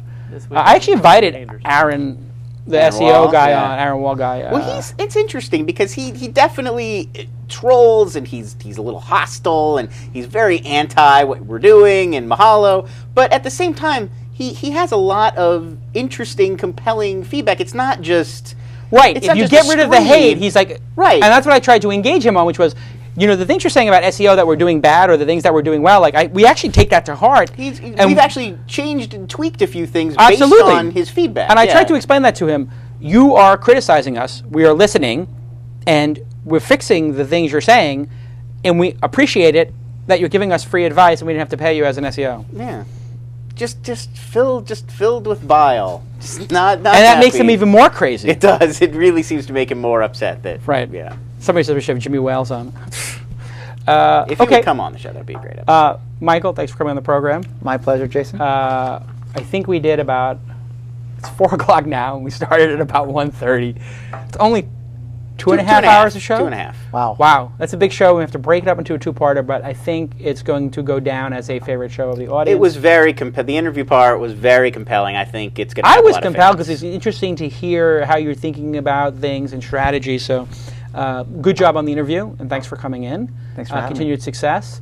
Tyler, thank you for a good insight this week. We appreciate that. I think next week I'm going to give you a target of 2 insights. Quota. 2 insight quota. 2 insight quota next week because people are still upset about 2 episodes ago when you had a no insight episode. People feel like they need their money's worth. Emily and Kenny, thank you. Mark Jeffrey running thisweekend.com, the studio. Great. You guys did This Week in Twitter before the show. That went 11 well. a.m. Every Friday. Marcia Friday. Collier was the guest this week. It was great. Awesome. Really good show. And after this is This Week in Android. They're gearing up right now. And they're doing This Week in Cloud Computing as well. They've been testing that. I don't know if they actually we made did it the first episode. I was not in it. But yeah. they it was did good. They had... it was very good. Yeah. It's more of a round table discussion. We have 5 shows now on the network, thisweekend.com. The website's not up, but Kevin Pollak's show and then the 4 This Week in the 4 startups, live This Weekend shows, Twitter, and This Week in YouTube. This Week in YouTube is part of it, yeah. Sort of in the fold. But that's it. We're not doing any more shows until we get the new thisweekend.com website up because it's getting too crazy to do all this. It's a little cumbersome. And we'll see you guys all next time on This Week in Startups. Bye-bye. Spiked out, I could trip a referee. Tell by my attitude that I most definitely from.